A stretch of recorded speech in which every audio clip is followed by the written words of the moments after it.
सप्तद्वीपा च मेदिनी। ॐ नमो भगवते वासुदेवाय।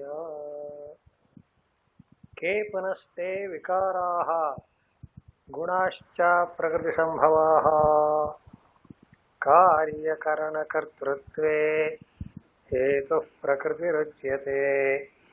पुरुषः सुखदुःखानां ಭೋಕ್ತೃತ್ವೇ ಹೇತುರುಚ್ಯತೆ. ಈ 13ನೇ ಅಧ್ಯಾಯದಲ್ಲಿ ಪರಮಾರ್ಥ ತತ್ವವನ್ನು ಚೆನ್ನಾಗಿ ವಿವರಿಸಿ ಹೇಳೋದಕ್ಕೋಸ್ಕರಲೇ ಭಗವಂತ ತತ್ವೋಪದೇಶ ಪ್ರಾರಂಭ ಮಾಡಿದ. ವ್ಯವಹಾರದಲ್ಲಿ ಏನಾಗಿದೆ ಅಂದರೆ ಪ್ರಕೃತಿ ಪುರುಷ ಅಂತ ಅವುಗಳ ಒಂದು ಸಂಯೋಗ ಆಗಿಬಿಟ್ಟಿದೆ. ನ್ಯಾಯವಾಗಿ ಇರೋದು ಒಂದೇ ತತ್ವ, ಯಾವುದು?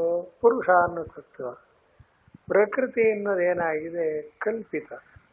ಹಾಗೆ ಸಾಧ್ಯವೇ ಅಂತ ಒಂದು ಕಲ್ಪಿತವಾದ ವಸ್ತುವಿಗೂ ಪರಮಾರ್ಥವಾದ ವಸ್ತುವಿಗೂ ಸಂಬಂಧ ಆಗುತ್ತೆಯೇ ಅಂತ ನಿಜವಾಗಿ ಕೇಳೋದಾದ್ರೆ ಆಗಿಲ್ಲ ಅನ್ಬೇಕಷ್ಟೆ. ಆಗಿಲ್ಲ ಅನ್ನೋದು ತಿಳ್ಕೊಂಡ್ರೆ ಮೋಕ್ಷ, ಆಗಿದೆ ಅಂತ ತಿಳ್ಕೊಂಡ್ರೆ ಬಂಧ. ಇಷ್ಟೇ. ಪದಾರ್ಥ ಎರಡು ಇಲ್ಲವೇ ಇಲ್ಲ ವಾಸ್ತವವಾಗಿ. ನಿಜ ಹೇಗೆ ಮನುಷ್ಯ ಅವನ ನೆರಳು ಅಂತೇಳಿ, ನೆರಳು ಅಂತ ಹೇಳಿದ್ರಲ್ಲ, ನೆರಳು ಅಂದ ಮೇಲೆ ಪದಾರ್ಥ ಇರಬೇಕಲ್ವೇ ಅಂದ್ರೆ ನೋಡಪ್ಪ ಬಿಸಿಲಲ್ಲಿ ನಿಂತ್ಕೊಂಡ್ರೆ ನೆರಳು ಕಾಣುತ್ತೆ. ಅದರಿಂದ ಮನುಷ್ಯ ಬೇರೆ ನೆರಳು ಬೇರೆ ಅಂತ ಎರಡನ್ನು ಹೇಳಿದ ಹಾಗಾಯಿತು. ನಿಜವಾಗಿ ಏನಾಗಿದೆ? ನೆರಳು ಅನ್ನೋದು ಇಲ್ಲ, ಮನುಷ್ಯ ಒಬ್ಬನೇ ಇರೋದು. ಯಾಕೆ? ಊಟಕ್ಕೆ ಕೆರೆ ಹಾಕಿ ಅಂದರೆ ನನ್ನ ನೆರಳಿಗೂ ಒಂದು ಹಾಕಿ ಅಂತ ಯಾರದಂತ ನನಗೆ ಪದಾರ್ಥ ಅಲ್ಲ.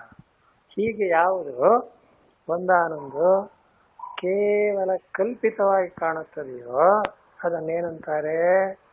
ಮಿಥ್ಯಾ ಅಂತ ಕರೀತಾರೆ. ದ್ವೈತವೆಲ್ಲ ಹೀಗೆ ಮಿಥ್ಯಾರೂಪವಾಗಿ ಇರೋದು ಪದಾರ್ಥ ಪರಮಾತ್ಮ ಒಬ್ಬನೇ. ಆದರೂ ಕೂಡ ಆ ಪರಬ್ರಹ್ಮವನ್ನೇ ವ್ಯವಹಾರದಲ್ಲಿ ಪುರುಷ ಅಂತ ಕರೆದಾಗ ಈ ನೆರಳಿನಂತೆ ಇರತಕ್ಕಂತಹ ಪ್ರಕೃತಿಯ ಸಂಪರ್ಕ ಉಂಟಾದರೆ ಸಂಸಾರಿ ಅಂತ. ಅದನ್ನು ತಿಳಿಸೋಕ್ಕೋಸ್ಕರ ಈಗ ಹಿಂದಿನ ಶ್ಲೋಕದಲ್ಲಿ ಪ್ರಕೃತಿಂ ಪುರುಷಂಚೈವ ವಿದ್ಯನಾದಿ ಉಭಾವುಪೇ ಅಂತ ಬಹಳ ಗೌರವ ಕೊಟ್ಟು ಬರೆದಿದ್ದಾರೆ. ಯಾಕೆ ಅಂದರೆ ಪರಮಾತ್ಮನನ್ನು ನಾವು ಅರ್ಥ ಮಾಡ್ಕೋಬೇಕಾದ್ರೆ ಅವನನ್ನು ನೇರಾಗಿ ತಿಳ್ಕೊಳ್ಳೋಕೆ ಬರೋಲ್ಲ. ಯಾಕೆ? ಅದ್ರೇಶ್ಯಂ ಅಗ್ರಾಹ್ಯಂ ಅಗೋತ್ರಂ ಅಂತ ಯಾವ ಇಂದ್ರಿಯ ಮನೋಬುದ್ಧಿಗಳಿಗೂ ಆತ್ಮ ಗೋಚರನಲ್ಲ ಅಂದಮೇಲೆ ವ್ಯರ್ಥ ಬಿಡಿ. ಆ ತತ್ವ ತಿಳ್ಕೊಂಡ್ರು ಒಂದೇ, ಬಿಟ್ಟರು ಒಂದೇ.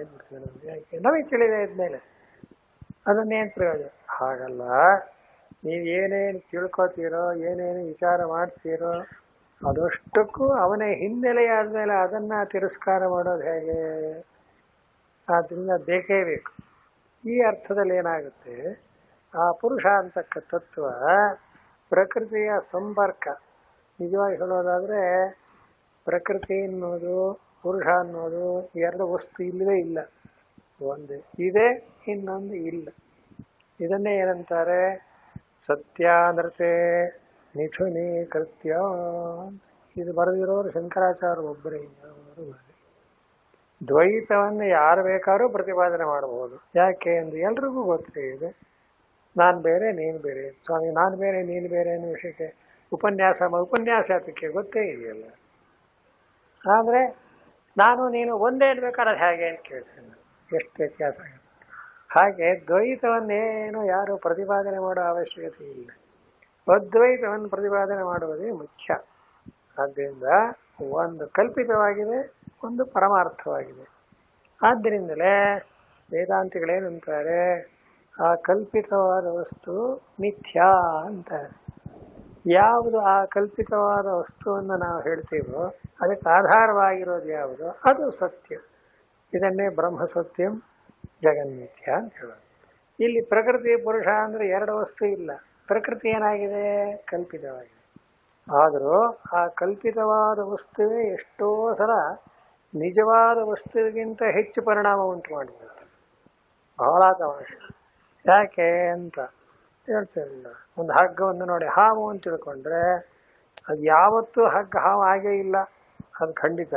ಆದರೆ ನಮಗಾಗತಕ್ಕ ಭಯ, ಹೆದರಿಕೆ ಎಲ್ಲ ಏನಾಗಿಬಿಟ್ಟಿದೆ? ಗಟ್ಟಿಯಾಗೇ ಬಿಟ್ಟಿದೆ. ಅಕಸ್ಮಾತ್ ನಾವು ಅದನ್ನು ಪರೀಕ್ಷೆ ಮಾಡದೆ ಹಾಗೆ ಬಂದುಬಿಟ್ರೆ ಭಯ ಆಗುತ್ತೆ. ಇನ್ನೊಬ್ರಿಗೂ ಹೇಳ್ತೀವಪ್ಪ ಅಲ್ಲೊಂದು ಹಾವಿದೆ ಹೋಗಬೇಡಿ ಅಂತೀವಿ. ನೋಡಿದ್ರೆ ಆ ಮಿಥ್ಯಾಜ್ಞಾನದ ಪ್ರಭಾವ ಹೇಗಿದೆ ಅಂತ. ಇದನ್ನು ಇಟ್ಕೊಂಡಾಗ ವಾಸ್ತವವಾಗಿಯೂ ಇರತಕ್ಕಂಥ ಪುರುಷ ಅನ್ನೋನೇ ಪರಮಾರ್ಥ ತತ್ವ. ಪ್ರಕೃತಿ ಎನ್ನುವುದು ಅವನಲ್ಲಿ ಕಲ್ಪಿತವಾಗಿದೆ. ಅದಕ್ಕೋಸ್ಕರ ವ್ಯವಹಾರ ದೃಷ್ಟಿಯಿಂದ ಪ್ರಕೃತಿಯಂ ಪುರುಷಂಚೈವ ಇದು ಯಾಕೆ ಬರೀತಾರೆ ಅಂದರೆ ಪರಮಾತ್ಮನ ಜಗತ್ ಸೃಷ್ಟಿ ಅಂತಕ್ಕದ್ದೇನಿದೆ ಇದು ಹೀಗೆ ಇರೋದು. ಸೃಷ್ಟಿ ಪ್ರಕ್ರಿಯೆ ಯಾಕೆ ಪರಮಾತ್ಮನ ವಿಚಾರ ಅಲ್ಲದೆ ಮಾಡಬೇಕಾದ್ದು ಅಂತ ಹಾಗಲ್ಲ. ಅಲ್ಲೊಂದು ಕ್ರಮ ಇದೆ. ನೇರಾಗಿ ಪರಮಾತ್ಮನ ತಿಳ್ಕೊಳಕ್ ಬರೋದೇ ಇಲ್ಲ. ಏನಾದ್ರು ಒಂದು ಪ್ರಕ್ರಿಯೆಯನ್ನು ಬಳಸಲೇಬೇಕು ಅಂತ. ಪ್ರಕ್ರಿಯೆ ಬಳಸಬೇಕು. ಪ್ರಕ್ರಿಯೆ ಅಂದರೆ ಮೆಥಡ್ ಅಂತಾರೆ ಇಂಗ್ಲೀಷಲ್ಲಿ. ಒಂದು ಕ್ರಮ ಬೇಕು. ಯಾವ ಕ್ರಮದಲ್ಲಿ ನಾವು ನಮ್ಮ ಆತ್ಮನನ್ನ ಪರಬ್ರಹ್ಮ ಅಂತ ತಿಳ್ಕೊಳ್ಳೋದು? ಅಲ್ಲಿ ಸ್ವಾರಸ್ಯವೇನು? ಒಂದು ರೀತಿ ಚೆನ್ನಾಗಿ ಪರಿಚಯವಾಗಿದೆ, ನಾನು ಅನ್ನೋ ಚೆನ್ನಾಗಿ ಪರಿಚಯ. ನಾನು ಬ್ರಹ್ಮ ಅನ್ನೋದು ಗೊತ್ತಿಲ್ಲ. ನಾನು ಅನ್ನೋ ವಿಷಯಕ್ಕೆ ಏನು ಪ್ರಮಾಣ ಅಂತ ಯಾರು ಕೇಳಲ್ಲ. ಯಾಕೆ? ನನಗೆ ಇನ್ನೊಂದು ಪ್ರಮಾಣ ಬೇಕಷ್ಟೇ, ಬೇರೆ ವಸ್ತು ತಿಳ್ಕೊಳ್ಳೋಕ್ಕೆ. ನಾನೇ ಆಗಿರುವಾಗ ಯಾರದಾರು ಸ್ವಲ್ಪ ಸ್ವಾಮಿ ದಯಮಾಡಿಸಿ ಅಂದರೆ ತಡೀರಿ ನಾನು ಇದೀನೋ ಇಲ್ವೋ ನೋಡ್ಕೋತೀನಿ ಅಂತ ಯಾವನಾರು ಅಂತಾನೆ. ಸಂಶಯ ಬರುತ್ತೆ? ಬರೋದೇ ಇಲ್ಲ. ಯಾಕೆ? ಅಷ್ಟರ ಮಟ್ಟಿಗೆ ಅದು ಸಿದ್ಧವಾಗಿದೆ. ಹೀಗೆ ಪರಮಾರ್ಥ ವಸ್ತುವಿಗೆ ಪ್ರಮಾಣ ಅನ್ನೋದರ ಅವಶ್ಯಕತೆ ಇಲ್ಲ. ಆದರೆ ಏನಾಗಿದೆ, ನಾವು ಮೈ ಮರೆತಿರೋಣದ್ರಿಂದ ಅದನ್ನು ಸರಿಯಾಗಿ ತಿಳ್ಕೊಳ್ಳೋಕೆ ಪ್ರಮಾಣ ಬೇಕಾಗಿದೆ, ಶಾಸ್ತ್ರ ಪ್ರಮಾಣ ಬೇಕಾಗಿದೆ. ಆಗಲಿ ಈಗ ಭಗವಂತ ಹೇಳ್ತಾನೆ ಇಡೀ ಜಗತ್ತನ್ನೇ ವಿಚಾರ ಮಾಡಬೇಕು. ಇಲ್ಲದೆ ಹೋದರೆ ಪರಮಾತ್ಮನ ತತ್ವ ತಿಳ್ಕೊಳ್ಳೋಕೆ ಬರೋದಿಲ್ಲ.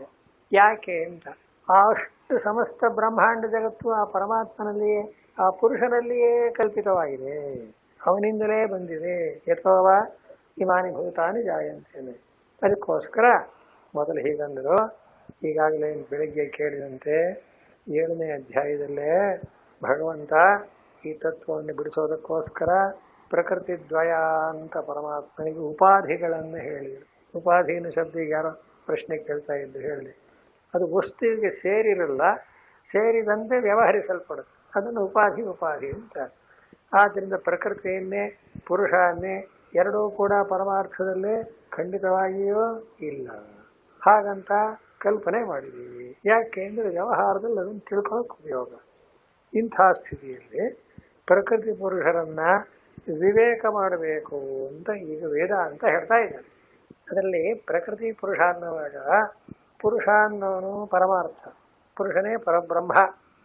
ಅವನಿಗೆ ಆ ಪ್ರಕೃತಿಯ ಸಂಬಂಧ ಉಂಟಾಗಿದೆ. ಆದ್ದರಿಂದ ಅವನನ್ನು ಸಂಸಾರಿ, ಸುಖ ದುಃಖಗಳುಳ್ಳವನು, ಸುಖದ ಕರ್ತೃತ್ವ ಭೋಕ್ತೃತ್ವ ಉಳ್ಳವನು, ರಾಗದ್ವೇಷ ಉಳ್ಳವನು, ಜನನ ಮರಣವುಳ್ಳವನು ಅನ್ನೋ ಭಾವನೆ ಎಲ್ಲ ಬಂದಿದೆ. ಅದಕ್ಕೋಸ್ಕರ ಭಗವಂತಿಗೆ ಹೇಳ್ತಾ ಪ್ರಕೃತಿ ಪುರುಷರಿಬ್ಬರು ಅನಾದಿ ಅಂತ ತಿಳ್ಕೋ. ಅನಾದಿ ಅಂದ್ರೆ ಏನು? ಯಾವಾಗ ಅನಾದಿ ಅಂದ್ರೆ ಎಷ್ಟೋ ಕಾಲದಿಂದ ಇದೆ ಅನ್ನೋ ಅರ್ಥವಲ್ಲ ಇಲ್ಲಿ. ಅನಾದಿ ಅಂದ್ರೆ ಇದಕ್ಕೆ ಬುಡ ಇಲ್ಲ ಅಂತ. ಏನಂತ? ನಾನು ಸಂಸಾರಿ ಅಂತ ನಾನು ಯಾವತ್ತು ತಿಳ್ಕೊಂಡೆ ಅಂತ. ಯಾವತ್ತು ತಿಳ್ಕೊಂಡ್ರೆ? ಅಜ್ಞಾನಕ್ಕೆಲ್ಲಾದರೂ ಒಂದಾನೊಂದು ಅವಧಿಯನ್ನು ಗೊತ್ತು ಮಾಡ್ಕೊಳ್ತೀನಿ. ಈಗ ನೀನು ನಾನು ಇಂಥ ಒಂದು ಪರೀಕ್ಷೆಯನ್ನು ಪಾಸ್ ಮಾಡಿದೆ ಅಂದರೆ ಯಾವ ವರ್ಷ ಪಾಸ್ ಮಾಡಿದೆ ಅಂದರೆ ಇಂಥ ವರ್ಷ ಪರೀಕ್ಷೆ ಕಟ್ಟಿದೆ ಆಯಿತು. ಇನ್ನು ಸ್ವಾಮಿ ನಾನು ದಡ್ಡನಾಗಿದ್ದೇನೆ, ಯಾವತ್ತು ದಡ್ಡನಾದೆ ಅಂದರೆ ಅದಕ್ಕೆ ಕಾಲಾದೇಶ ಇಲ್ಲವೇ ಇಲ್ಲ. ಯಾಕೆ? ಅಜ್ಞಾನವೆಲ್ಲ ಹಾಗೇನೆ. ಆದ್ದರಿಂದ ಮನುಷ್ಯ ಅದು ಯಾವಾಗ ತಪ್ಪು ತಿಳ್ಕೊಂಡು ನೈಸರ್ಗಿಕೋಯಂ ಲೋಕ ವ್ಯವಹಾರ ಅಂತ ಶಂಕರಾಚಾರ್ಯರು ಕೂಡ ಇದೇ ಬರುತ್ತೆ. ಏನಂತ? ನೈಸರ್ಗಿಕ ಅಂದ್ರೆ ಏನು? ಆವಿದ್ಯಕ ಅಂತ, ಗೊತ್ತಿಲ್ಲ ಅಂತ. ಗೊತ್ತಿದೆ ಅನ್ನೋದನ್ನು ಇಂಥ ಸಮಯದಲ್ಲಿ ತಿಳ್ಕೊಂಡೆ ಅಂತ ಹೇಳ್ಬೋದು. ಗೊತ್ತಿಲ್ಲ ಅನ್ನೋದು ಯಾವಾಗ ಗೊತ್ತಾಯ್ತು ಅಂದ್ರೆ ಹೇಳೋದು, ಆ ಗೊತ್ತಿದೆ ಅನ್ನೋದು ಗೊತ್ತಾದ್ಮೇಲೆ ಹೋಗ್ಬೇಕಷ್ಟೇ. ಹೀಗಾಗಿ ಈ ಒಂದಾನೊಂದು ಸೃಷ್ಟಿಯಲ್ಲಿ ಪ್ರಕೃತಿ ಪುರುಷರ ಒಂದಾನೊಂದು ಸಂಯೋಗ ಅಂತಾರೆ. ಪ್ರಕೃತಿ ಪುರುಷ ಸಂಯೋಗಕ್ಕೆ ಸಂಸಾರ ಅಂತ ಕರೀತಾರೆ. ಬರೀ ಪುರುಷನಾದ್ರೆ ಮುಕ್ತ ಅವನು ಯಾವ ಒಂದಾನೊಂದು ಸುಖ ದುಃಖಗಳು ಇಲ್ಲ. ಆದರೆ ಈ ಅರ್ಜುನ್ ಹೇಳ್ತಾನೆ ಭಗವಂತ, ಇದು ತಿಳ್ಕೋಬೇಕಾದ ನಿಜ. ಒಂದು ಉಪಕಾರ ಆಗುತ್ತೆ ಪ್ರಕೃತಿಯಿಂದ. ಏನು ಅಂತ?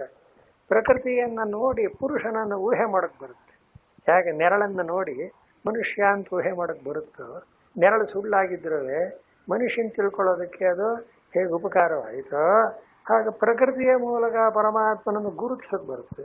ಪರಮಾತ್ಮನನ್ನು ಗುರುತಿಸಿದ ಮೇಲೆ ಪ್ರಕೃತಿ ಏನದು ಬೇರೆಯಾಗಿ ಉಳಿಯೋದಿಲ್ಲ ಹಾಗಂತ. ಆದ್ದರಿಂದ ಈಗ ಆ ಪ್ರಕೃತಿ ಪುರುಷರ ವಿವೇಕವನ್ನೇ ಹೇಳ್ತಾರೆ. ಸಂಸಾರ ಯಾಕಾಗಿದೆ ಅಂದ್ರೆ ಕಲಬೆರಕೆ ಮಾಡಿದ್ವಿ. ಸತ್ಯಾನೃತೆ ಶನೇ ಕೃತ್ಯ ಅನ್ಯೋನ್ಯಸ್ಮಿನ್ ಅನ್ಯೋನ್ಯಂ ಅಧ್ಯಸ್ಯ ಅಂತ ಪ್ರಾರಂಭದಲ್ಲೇ ಶಂಕರಾಚಾರ್ಯರು ಬ್ರಹ್ಮಸೂತ್ರ ಬರೀತಾರೆ. ಹೀಗಾಗಿರ್ತಕ್ಕಂತಹ ಸಂಸಾರ ಅಂದರೆ ಅದು ಪರಮಾರ್ಥ ಅಲ್ಲ. ಸಂಸಾರ ಅಂದ್ರೆ ಏನು? ಸುಖ ದುಃಖ ಭೋಗ, ಸುಖ ದುಃಖಗಳನ್ನು ಅನುಭವಿಸೋದು, ಜನನ ಮರಣಗಳನ್ನು ಅನುಭವಿಸೋದು. ಇದು ಎಷ್ಟರ ಮಟ್ಟಿಗೆ ನಮಗೆ ಸತ್ಯ ಅಂತ ಗೊತ್ತಾಗಿದೆ ಅಂದರೆ ನಾವೆಲ್ಲ ಇರೋದೇ ಹೀಗೆ. ಇದೇ ಅವಿದ್ಯಾ ಅಂತ ಕರೆಯೋದು. ಇದು ಯಾವತ್ತು ಬಂತು ಅಂತ ಕೇಳಬೇಡಿ. ನೈಸರ್ಗಿಕೋಯಂ ಲೋಕ ವ್ಯವಹಾರ ಅಂದ್ರೆ ನೈಸರ್ಗಿಕ ಅಂದ್ರೆ ಸ್ವಾಭಾವಿಕವಾಗಿ ಇದ್ಕೊಂಡ್ಬಿಟ್ಟು ಯಾರು ವಿದ್ಯಾವಂತ ಯಾವಾಗಾದೆ ಅಂತ ಹೇಳ್ಬೋದು, ಅವಿದ್ಯಾವಂತ ಯಾವಾಗಾದೆ ಅಂದ್ರೆ ಯಾವಾಗಲೂ ವಿದ್ಯಾವಂತನೇ. ಅದನ್ನು ಕಾಲದಲ್ಲಿ ಹೇಳಕ್ ಬರೋದಿಲ್ಲ. ಈ ಅರ್ಥದಲ್ಲಿ ಜಗತ್ತನ್ನೆಲ್ಲ ಪೂರ್ತಿಯಾಗಿ ಕವರ್ ಮಾಡ್ತಾರೆ ಪ್ರಕೃತಿ ಪುರುಷ ಅನ್ನೋ ಎರಡೇ ತತ್ವದಲ್ಲಿ. ಆದ್ರೂ ಒಂದು ಸುಳ್ಳು, ಇನ್ನೊಂದು ನಿಜ, ಎರಡು ಕಲಬೆರಕೆ ಆಗಿದೆ. ಅದಕ್ಕೋಸ್ಕರ ಆತ್ಮಾನಾತ್ಮ ಅಂತ ಹೇಳ್ತೀವ, ಅದೇ ಅರ್ಥ. ಹಾಗೆ ಹೇಳ್ತಾ ಕಾರ್ಯಕರಣ ಕರ್ತೃತ್ವೇ ಹೇತು ಪ್ರಕೃತಿರುಚ್ಯತೆ ಪುರುಷ ಸುಖ ದುಃಖಾನ ಭೋಕ್ತೃತ್ವೇ ಹೇತುರುಚ್ಯೆ. ಈಗ ಒಂದು ಪ್ರಕೃತಿ ಪುರುಷರ ಪರಸ್ಪರವಾದ ಸಂಯೋಗ ರೂಪವಾದ ಸ್ವಭಾವವನ್ನ ಸ್ವರೂಪವನ್ನು ವರ್ಣನೆ ಮಾಡ್ತಾರೆ. ಅದು ನಿಜವಾದ ಸ್ವರೂಪ ಅಲ್ಲ, ಆಗಂತುಕವಾಗಿ ಬಂದಿರೋದು ಅಂತ. ಇದೊಂದು ಜ್ಞಾಪಕ ಇಟ್ಕೊಂಡು ಏನು, ನಮಗೆ ಬ್ರಹ್ಮಸ್ವರೂಪ ಅನ್ನೋದು ಸ್ವಭಾವ, ಸಂಸಾರಿತ್ವ ಅನ್ನೋ ಭಾವ ಎರಡನೇ ಇರೋದು. ಸಂಸಾರಿ ಅಸಂಸಾರಿ, ಅಸಂಸಾರಿಯಾದದ್ದು ಪರಬ್ರಹ್ಮ, ಸಂಸಾರಿಯಾಗಿರೋನು ಜೀವಾತ್ಮ. ಈ ಸಂಸಾರಿ ಸ್ವಭಾವ ಅಂದಿರೋ ಅಸಂಸಾರಿಯಾಗಿರೋ ಸ್ವಭಾವ ಅಂತೀರೋ ಅಂತ ಕೇಳ್ತಾರೆ. ಯಾವುದಿಷ್ಟ ನಮಗೆ? ಸಂಸಾರಿಯಾಗಿರೋದಲ್ಲ, ಅಸಂಸಾರಿಯಾಗಿರೋದೇ ನಮ್ಮ ಪರಬ್ರಹ್ಮದ ಸ್ವಭಾವ, ನಮ್ಮ ಆತ್ಮನ ಸ್ವಭಾವ. ಆಯಿತು. ನಮ್ಮ ಆತ್ಮನ ಸ್ವಭಾವ ಇರಬೇಕು ಅಂದರೆ ಸಾರ ಎಲ್ಲಿಂದ ಬಂತು? ಸ್ವರೂಪವೇ ಆಗಿದ್ರೆ ಅದನ್ನ ಮಾಡೋಕ್ಕಾಗಲ್ಲ. ಈಗ ಕರಿನಾಯಿನ ಬಿಳಿ ನಾಯಿ ಮಾಡೋದು ಅಂತ ಹಳೆಯ ಕಾಲದಲ್ಲಿ ಹೇಳೋರು. ನೀವು ಎಷ್ಟೇ ಕರಿನಾಯಿನ ತಿಕ್ಕಿ ಸೋಪ್ ಹಾಕಿದ್ರು ಅದನ್ನೇನು ಬಿಳಿ ನಾಯಿಯಾಗಿ ಮಾಡೋಕ್ಕೆ ಸಾಧ್ಯ? ಯಾಕೆ? ಅದು ಕರಿ ಇದನ್ನೋದರ ಸ್ವಭಾವ. ಹಾಗೆ ಪುರುಷನ ಸ್ವಭಾವ ಕೂಡ ಪ್ರಕೃತಿಯೊಡನೆ ಕೂರೋದೇ ಯಾವಾಗಲೂ ಸ್ವಭಾವ ಅಂದ್ಬಿಟ್ರೆ ಮುಖ್ಯವೇ ಇಲ್ಲ ಅಂತ ಆಗಿದೆ. ಆದ್ರಿಂದ ಏನಾಗಬೇಕೀಗ? ಮೋಕ್ಷ ಆಗ್ಬೇಕಾದ್ರೆ ಅದು ಆಂತುಕ. ಇದನ್ನೇ ಶಂಕರಾಚಾರ್ಯರು ರೋಗಾರ್ಥಸ್ಯೇವ ರೋಗ ನಿವೃತ್ತು ಸ್ವಸ್ಥತಾ ಅಂತ ಹೇಳಿ. ಮನುಷ್ಯನಿಗೆ ಕಾಯಿಲೆ ಬಂದಿರುತ್ತೆ ಅಂತ ಹೇಳಿ. ಕಾಯಿಲೆ ಏನೋ ಸ್ವಭಾವ, ಆರೋಗ್ಯ ಸ್ವಭಾವ. ಆರೋಗ್ಯ ಅನ್ನೋ ಸ್ವಭಾವ, ಕಾಯಿಲೆ ಆಗಂತುಕ. ಆದ್ರಿಂದ ತಕ್ಷಣ ಡಾಕ್ಟರ್ ಹೋಗಿ ಇದನ್ನು ಔಷಧಿ ತಗೊಂಡು ಎಲ್ಲದನ್ನ ಪರಿಹಾರ ಮಾಡ್ಕೊಂಡು. ಇದು ಅರ್ಥ ಆಯ್ತಲ್ಲ? ಸ್ವಭಾವ ಆರೋಗ್ಯ. ಅಯ್ಯ ಡಾಕ್ಟರ್ ಹೀಗೆ ಅಂದ್ಬಿಟ್ರೆ ಏನಯ್ಯ ಏನ ಸ್ವಾಮಿ ಇಂಥ ಕಾಯಿಲೆ, ಸರಿ ನೀ ಆರೋಗ್ಯ ಇಲ್ವಾ? ಎಷ್ಟೋ ಕಾಲ ಆರೋಗ್ಯದ್ಮೇಲೆ ಕಾಯಿಲೆ ಬಂದ್ರೆ ಏನೀಗ ಯಾಕಂತಾರೆ ಅವರು? ಏನಾರು ಆಗಲಿ ಕಾಯಿಲೆಯನ್ನು ಕಳ್ಕೋಬೇಕು, ಆರೋಗ್ಯವಾದ ಸ್ಥಾನಕ್ಕೆ ಬರಬೇಕು ಅಲ್ಲ? ಹಾಗೆ ಈ ಸುಖಗಳು, ಜನನ ಮರಣಗಳು, ಕಾಮಕ್ರೋಧಗಳು ಇವೆಲ್ಲ ಸಂಸಾರದ ಸ್ವಭಾವ, ಆಗಂತುಕ. ಇವು ಹೊಸದಾಗಿ ಬಂದಿರು. ಆತ್ಮನ ಸ್ವರೂಪದಲ್ಲೇ ಇಂಥ ಯಾವ ದೋಷವೂ ಇಲ್ಲ. ನಿತ್ಯ ಶುದ್ಧ, ನಿತ್ಯ ಬುದ್ಧ, ನಿತ್ಯ ಯಾವುದು ನಮ್ಮೆಲ್ಲರ ಆತ್ಮ. ಮತ್ತು ನಾವ್ಯಾಕೆ ಸಂಸಾರವಾಗಿದ್ದೀವಿ? ಆಗಂತುಕ, ಹೊರಗಿನಿಂದ ಪ್ರಕೃತಿಯಿಂದ ಬಂದಿರೋದು. ಇದನ್ನು ಸ್ವಲ್ಪ ವರ್ಣನೆ ಮಾಡ್ತಾರೆ, ಕೇಳಿ. ಕಾರ್ಯಕರಣ ಕರ್ತೃತ್ವೇ ಹೇತು ಪ್ರಕೃತಿ ರುಚ್ಯತೆ ಪುರುಷ ಸುಖ ದುಃಖಾನಾಂ ಭೋಕ್ತೃತ್ವೇ ಹೇತುರುಚ್ಯತೆ. ಕರ್ತೃ ಭೋಕ್ತೃತ್ವ ಇಂತ ಮಾತನ್ನ ಜ್ಞಾಪಕ ಇಟ್ಕೊಳ್ಳಿ. ಇದನ್ನ ವೇದಾಂತಲಿ ಕರ್ತೃತ್ವ ಭೋಕ್ತೃತ್ವ ಅಂತಾರೆ. ಬ್ರಹ್ಮಸೂತ್ರ ಭಾಷ್ಯದ ಅಧ್ಯಾಸ ಭಾಷ್ಯದ ಮೊದಲನೇ ಪ್ರಾರಂಭದಲ್ಲಿ ಏನಂತಾರೆ? ಏವಮಯಾದಿರನಂತೋ ಅಧ್ಯಾಹ ಮಿಥ್ಯಾಪ್ರತ್ಯಯ ನಿಮಿತ್ತ ಕರ್ತೃ ಭೋಕ್ತೃತ್ವ ಪ್ರವರ್ತಕ. ಈ ಅವತರಣಿಕೆನ ಯಾವ ಆಚಾರ್ಯರು ಬರೆದಿಲ್ಲ, ಶಂಕರಾಚಾರ್ಯ ಒಬ್ಬರೇ ಹೇಳಿದ್ರು. ಸಂಸಾರನ ಕಲ್ಪಿತ, ಅವಿದ್ಯಾ ಕಲ್ಪಿತ, ಅದು ಸ್ವರೂಪ ಅಲ್ಲ ಅಂತ ಘಡಘೋಷವಾಗಿ ಹೇಳಿದ್ರು ಅವರು. ಬಾಕಿ ಏನಂತಾರೆ? ಸಂಸಾರಿಗಳು ಅಂತ. ಇರಲಿ, ಬೇರೆಯವ್ರ ವಿಷಯ ನಮಗೆ ಬೇಡ. ನಿಜವಾದ ವಿಷಯ ಹೇಳಬೇಕಂದ್ರೆ ಏನಾಯಿತು? ಇದು ಅಧ್ಯಾಸದಿಂದ ಆಗಿದೆ. ಅಧ್ಯಾಸ ಅಂದ್ರೆ ಏನು ಅಂತ. ಸತ್ಯ ಅಂದ್ರೆ ಎಷ್ಟು ಸರಳವಾಗಿ ಒಂದು ನಿಜ ಒಂದು ಸುಳ್ಳೆರಡನ್ನು ಬೆರೆಸ್ಕೊಡೋದು. ಅದಕ್ಕೆ ತಮಾಷೆ ಹೇಳೋರು. ಒಬ್ಬ ಸ್ನೇಹ ಇನ್ನೊಬ್ರು ಹೇಳ್ತಿದ್ರು, ನೋಡು ನೀನು ಒಂದು ಲೋಟ ಹಾಲು ತಗೊಂಬ, ನಾನು ಲೋಟ ನೀರು ತರ್ತೀನಿ, ಎರಡನ್ನ ಬೆರೆಸಿರು ಹಂಚ್ಕೊಳ್ಳೋಣ. ರೊಕ್ಕ ಇವನ್ ತರೋದು ನೀರಂತ, ಅವನ್ ತರೋದು ಹಾಲಂತ, ಅರ್ಧ ಒಂದಕ್ಕೊಂದು ಕಲಬೆರಕೆ ಮಾಡೋದು ಏನು ಅಂತ ಹೇಳಿ ತಮಾಷೆಗಳು. ಯಾಕಂದ್ರೆ ವೇದಾಂತ ಕೇಳುವಾಗ ನಿದ್ದೆ ಬಂದ್ಬಿಡ್ತೇವೆ ನಿನಗೆ. ಗುರು ಬರೀ ಖುಷಿ ಖುಷಿಯಾಗಿ ತಮಾಷೆ ಮಾಡಿ ವೇದಾಂತ ಕೇಳ್ತೀವಿ ಅಂತ ಅನ್ನಿಸ್ತಿಲ್ಲ ಅಂಥ ಮಾಡಿ. ಅದಕ್ಕೆ ಸತ್ಯಾನೃತೆ ಮಿಥುನೇಕ ಆಗ್ಬಿಟ್ಲೆ. ಯಾವ್ಯಾವ್ದು ಕರ್ತೃತ್ವ ಭೋಕ್ತೃತ್ವ ಅಂತಕ್ಕ ಯಾವ ಒಂದು ಭ್ರಾಂತಿ, ಆತ್ಮನಿಗೆ ಕರ್ತೃತ್ವ ಇಲ್ಲದೆ ಭೋಕ್ತೃತ್ವ ಇಲ್ಲದೆ ಅದ್ಯಾಕೆ ಬಂತು? ಈ ಪ್ರಕೃತಿಯಿಂದ ಬಂದಿದೆ. ಒಳ್ಳೆ ಆಯ್ತು. ಈ ಪ್ರಕ್ರಿಯೆ ಒಂದಾನೊಂದು ಸಂಬಂಧದಿಂದ ಪುನಃ ಸಂಸಾರಿ ಅನಿಸ್ಕೊಂಡಿದೆ. ಅದನ್ನ ಹೇಳು. ಕಾರ್ಯಕರಣ ಅಂದ್ರೇನು? ಕಾರ್ಯಂ ಶರೀರಂ ಕರಣಾನಿ ತಥಾತ್ ತ್ರಯೋದಶ ಅಂದ್ರು. ಈ ಶರೀರ ಇದೆಯಲ್ಲ, ಈ ಶರೀರದಲ್ಲಿರ್ತ ಕರಣಗಳು ಒಂದು ಇನ್ಸ್ಟ್ರೂಮೆಂಟ್. ಏನೇನು? ಕಣ್ಣು, ಕಿವಿ, ಮೂಗು ಎಲ್ಲ ಬಿಟ್ಟಿದೆ. ಈ ಶರೀರ ಯಾವ ಒಂದಾನೊಂದು ಕರಣಗಳಿಂದ ಅಂದ್ರೆ ಯಾವ ಸಾಧನಗಳಿಂದ ಕೂಡಿದ್ದಾಗಿದೆಯೋ ಇದರೊಳಗೆ ಆತ್ಮ ಸೇರಿದಾನಲ್ಲ, ಆ ಆತ್ಮನನ್ನು ಬಿಡಿಸಕ್ ಬರ್ತಾ ಇಲ್ಲ ನಾವು. ಈಗ ನಾನು ಅಂದ್ರೆ ಏನಾಯ್ತು? ನಾನು ಅನ್ನೋ ಆತ್ಮ ನಾನೇ. ಆ ಆತ್ಮಗೆ ಹೊರಮುಖವಾಗಿರತಕ್ಕಂಥ ಬೆಳೆದಿರತಕ್ಕಂಥ ಶರೀರವನ್ನು ನಾನು ಎಷ್ಟೋ ಸಲ ಯಾರು ಅಂದ್ರೆ ನಾನು ಅಂದರೆ ಅಂತಾರ ಒಳಗಿಂದ ಕೇಳುದು. ನಾನು ಅಂದ್ರೆ ಅಲ್ಲೂ ಮತ್ತೆ ಆತ್ಮವನ್ನೇ ಹೇಳುದು. ಇಂಥವನು ಅಂತ ಹೇಳುದು, ಗಂಡಸು ಅಂತಲೋ ತೆಂಗು ಅಂತಲೋ ಏನೋ ಅಂತ ಹೇಳುದು. ಆದ್ರೆ ಅದಕ್ಕೆ ಶುರುವಾಗತ್ತೆ ಸ್ಥೂಲೋ ಕೃಶೋಹಂ ಗೌರೋಹಂ ಅಂತ ಇದರಲ್ಲಿ ಅಧ್ಯಾಸವಾಗಿ ಬರೀತಾರಲ್ಲ.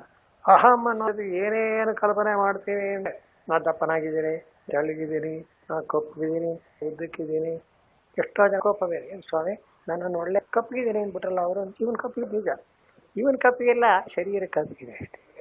ಅದಕ್ಕೆ ಯಾಕಪ್ಪ ಸಿಟ್ಟು ಮಾಡ್ಕೋಬೇಕು? ಉಂಟೆ ನಮಗೆ ಆ ಭಾವನೆ ಎಲ್ಲಿದೆ? ಶರೀರವೇ ನಾನು, ಹಿರಿಗಳೇ ನಾನು. ಇದು ಒಂದಾಯ್ತಾ? ಈ ಬಾಲ ಏನು ನನ್ನದು ಅಂತ ಎಂಥ ಗ್ರಾಚಾರ. ಬರೀ ನಾನು ಅನ್ನೋದ್ರಲ್ಲೇ ಅಧ್ಯಾಸ ಬಯಸಲ್ಲ. ಅಹಮಿದ ಮಮೇದ ಅಯ್ಯೋರ ಈ ಗುಟ್ ಕಂಡು ಹಿಡಿದ ಶಂಕರಾಚಾರ್ಯ ಯಾರು ಬರಲಿಲ್ಲ. ಇದು ಪ್ರತಿಯೊಬ್ಬ ಮಾನವನು ಇಂಥ ಮಿಸ್ಕನ್ಸೆಪ್ಷನ್ ತಪ್ಪು ತಿಳ್ಕೆ ಮಾಡ್ಕೊಂಡಿದ್ದಾನಲ್ಲ. ಯಾಕೆ ಮಾಡ್ಕೊಂಡಿದ್ದಾನೆ ಅಂದ್ರೆ ತಾನದ್ನೆಲ್ಲ ತಾನು ಅಂದ್ರೆ ಇನ್ನೇನು ಮಾಡೋದು? ಇದನ್ನು ಬಿಡಿಸ್ಬೇಕು ಅಂತ. ಈ ಸಂಸಾರ ಉಂಟಾಗಿರೋದೇ ಈ ಒಂದಾನೊಂದು ತಪ್ಪು. ತಾನು ನನ್ನದು ಅಂತ ಯಾವಾಗ ಶುರು ಮಾಡಿದ್ನ ಉಳಿದೆಲ್ಲ ಸಂಸಾರ ಬಂತು. ತಮಾಷೆಗೆ ಒಬ್ಬರು ಹೇಳ್ತಿದ್ರು, ಮನುಷ್ಯ ಒಬ್ಬನೇ ಇರ್ತಾನೆ ಬ್ರಹ್ಮಚಾರಿಯಾಗಿ, ಪರವಾಗಿದ್ರಲ್ಲಿ ಮದುವೆ ಮಾಡ್ಕೊಂಡ ಡಬ್ಬಲ್ ಆಯ್ತು. ಅದಕ್ಕೆ ಹಾರಿ ಬಳಗ ಹೋರಿ ಬಳಗ ಅಂತ ಹೇಳಿ ಅರ್ಥ ಆಯ್ತು. ಶುರುವಾಯ್ತು ಮತ್ತೆ ಅಭ್ಯಾಸ ಪ್ರಾರಂಭ. ಅದು ನಂದು ನಾನು ಶುರುವಾಯ್ತು. ನಾರಿ ಬಳಗ ಅಂದ್ರೆ ಹೆಂಡತಿ ಕಡೆ ಬಳಗ, ಹೋರಿ ಬಳಗ ನಮ್ಮ ಕಡೆ ಬಳಗ. ಇವ್ರು ಯಾರದು? ನಮ್ಮ ಕಡೆ. ಸರಿ ಬೇಡಿ ಕುಟುಂಬ ದೊಡ್ಡದಾಗಿ ಇಷ್ಟಾರ. ನೀನು ಸಂಸಾರ ಬೆಳೆಸಕ್ಕೆ ಏನು ಮಾಡಬೇಕಾಗಿಲ್ಲ, ತಾನಾಗೆ ಬೆಳ್ಕೊಂಡು ಹೋಗ. ಅಭಿಮಾನ ಎಷ್ಟೆಷ್ಟು ದೊಡ್ಡದಾಗುತ್ತೋ ಬೆಳೆದೇ ಬೆಳೆಯುತ್ತೆ. ಇನ್ನೇನಾಗುತ್ತೆ? ಇದನ್ನೇನಂದ್ರು ಪ್ರಕೃತಿ ಪುರುಷರ ಸಂಯೋಗ. ವಾಸ್ತವವಾಗಿ ಪುರುಷ ಎಂಥ ಏನೇನೋ ಪಾಪ, ಅವನಲ್ಲಿ ಯಾವ ಗುಣದೋರು ಇಲ್ಲ. ಪುರುಷ ಅಂದ್ರೆ ಯಾರು? ಪರಬ್ರಹ್ಮವೇ, ನಿರ್ವಿಶೇಷ ಮುಂದೆ ಬರುತ್ತದು. ಆದ್ರೆ ಈ ಒಂದು ಪ್ರಕೃತಿಯ ಸಂಖದಿಂದ ತಾನಲ್ಲದನ್ನು ತಾನು ತಿಳ್ಕೊಂಡದ್ರಿಂದ ಶುರುವಾಗಿ ಒಂದು ಕರ್ತೃ ಒಂದು ಭೋಕ್ತೃ ವರ್ಣನೆ ಮಾಡ್ತಾರೆ. ಯಾಕೆ? ಪ್ರಕೃತಿ ಎಲ್ಲ ಮಾಡುತ್ತೆ. ಕಾರ್ಯ ಆಗೋದೆಲ್ಲ ಪ್ರಕೃತಿದೇನೆ. ಕೋಸ್ಟ್ಲೆ ಕಾರ್ಯಕರಣ ಕೃತ್ವೇ ಅಂದರು. ಪ್ರಕೃತಿಯನ್ನು ಬಿಡಿಸ್ತಾರೆ. ಏನಂತ? ಕಾರ್ಯಂ ಶರೀರಂ ಕರಣಾನಿ ತತ್ಸ್ಥಾನಿ. ಕಾರ್ಯಕರಣ ಇಷ್ಟ ಶರೀರವೇ.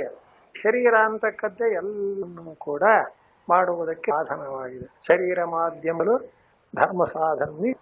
ಶರೀರ ಇಲ್ಲದೆ ಹೋದ್ರೆ ಅಂತಾನೆ ಮಾಡಕ್ಕ. ಆ ಅರ್ಥದಲ್ಲಿ ಒಳ್ಳೆಯದೇ ಆಯಿತು. ಆದ್ರೆ ಈ ಶರೀರ ಗುಣಗಳಿಂದಲೇನೆ ಎಲ್ಲಾ ಸುಖ ದುಃಖ ಬಂದು ಒದಗೋದು ಅಲ್ವೇ? ಶರೀರವೇ ಇಲ್ಲ ಅಂದ್ರೆ ಕಾಯಿಲೆ ಇಲ್ಲಿ ಬರೇ ಬರ್ತದೆ. ಸ್ವಾಮಿ ಎಂಬ ಕಾಯಿಲೆ ಅಂದ್ರೆ ಯಾರಿಗೆ? ಶರೀರ.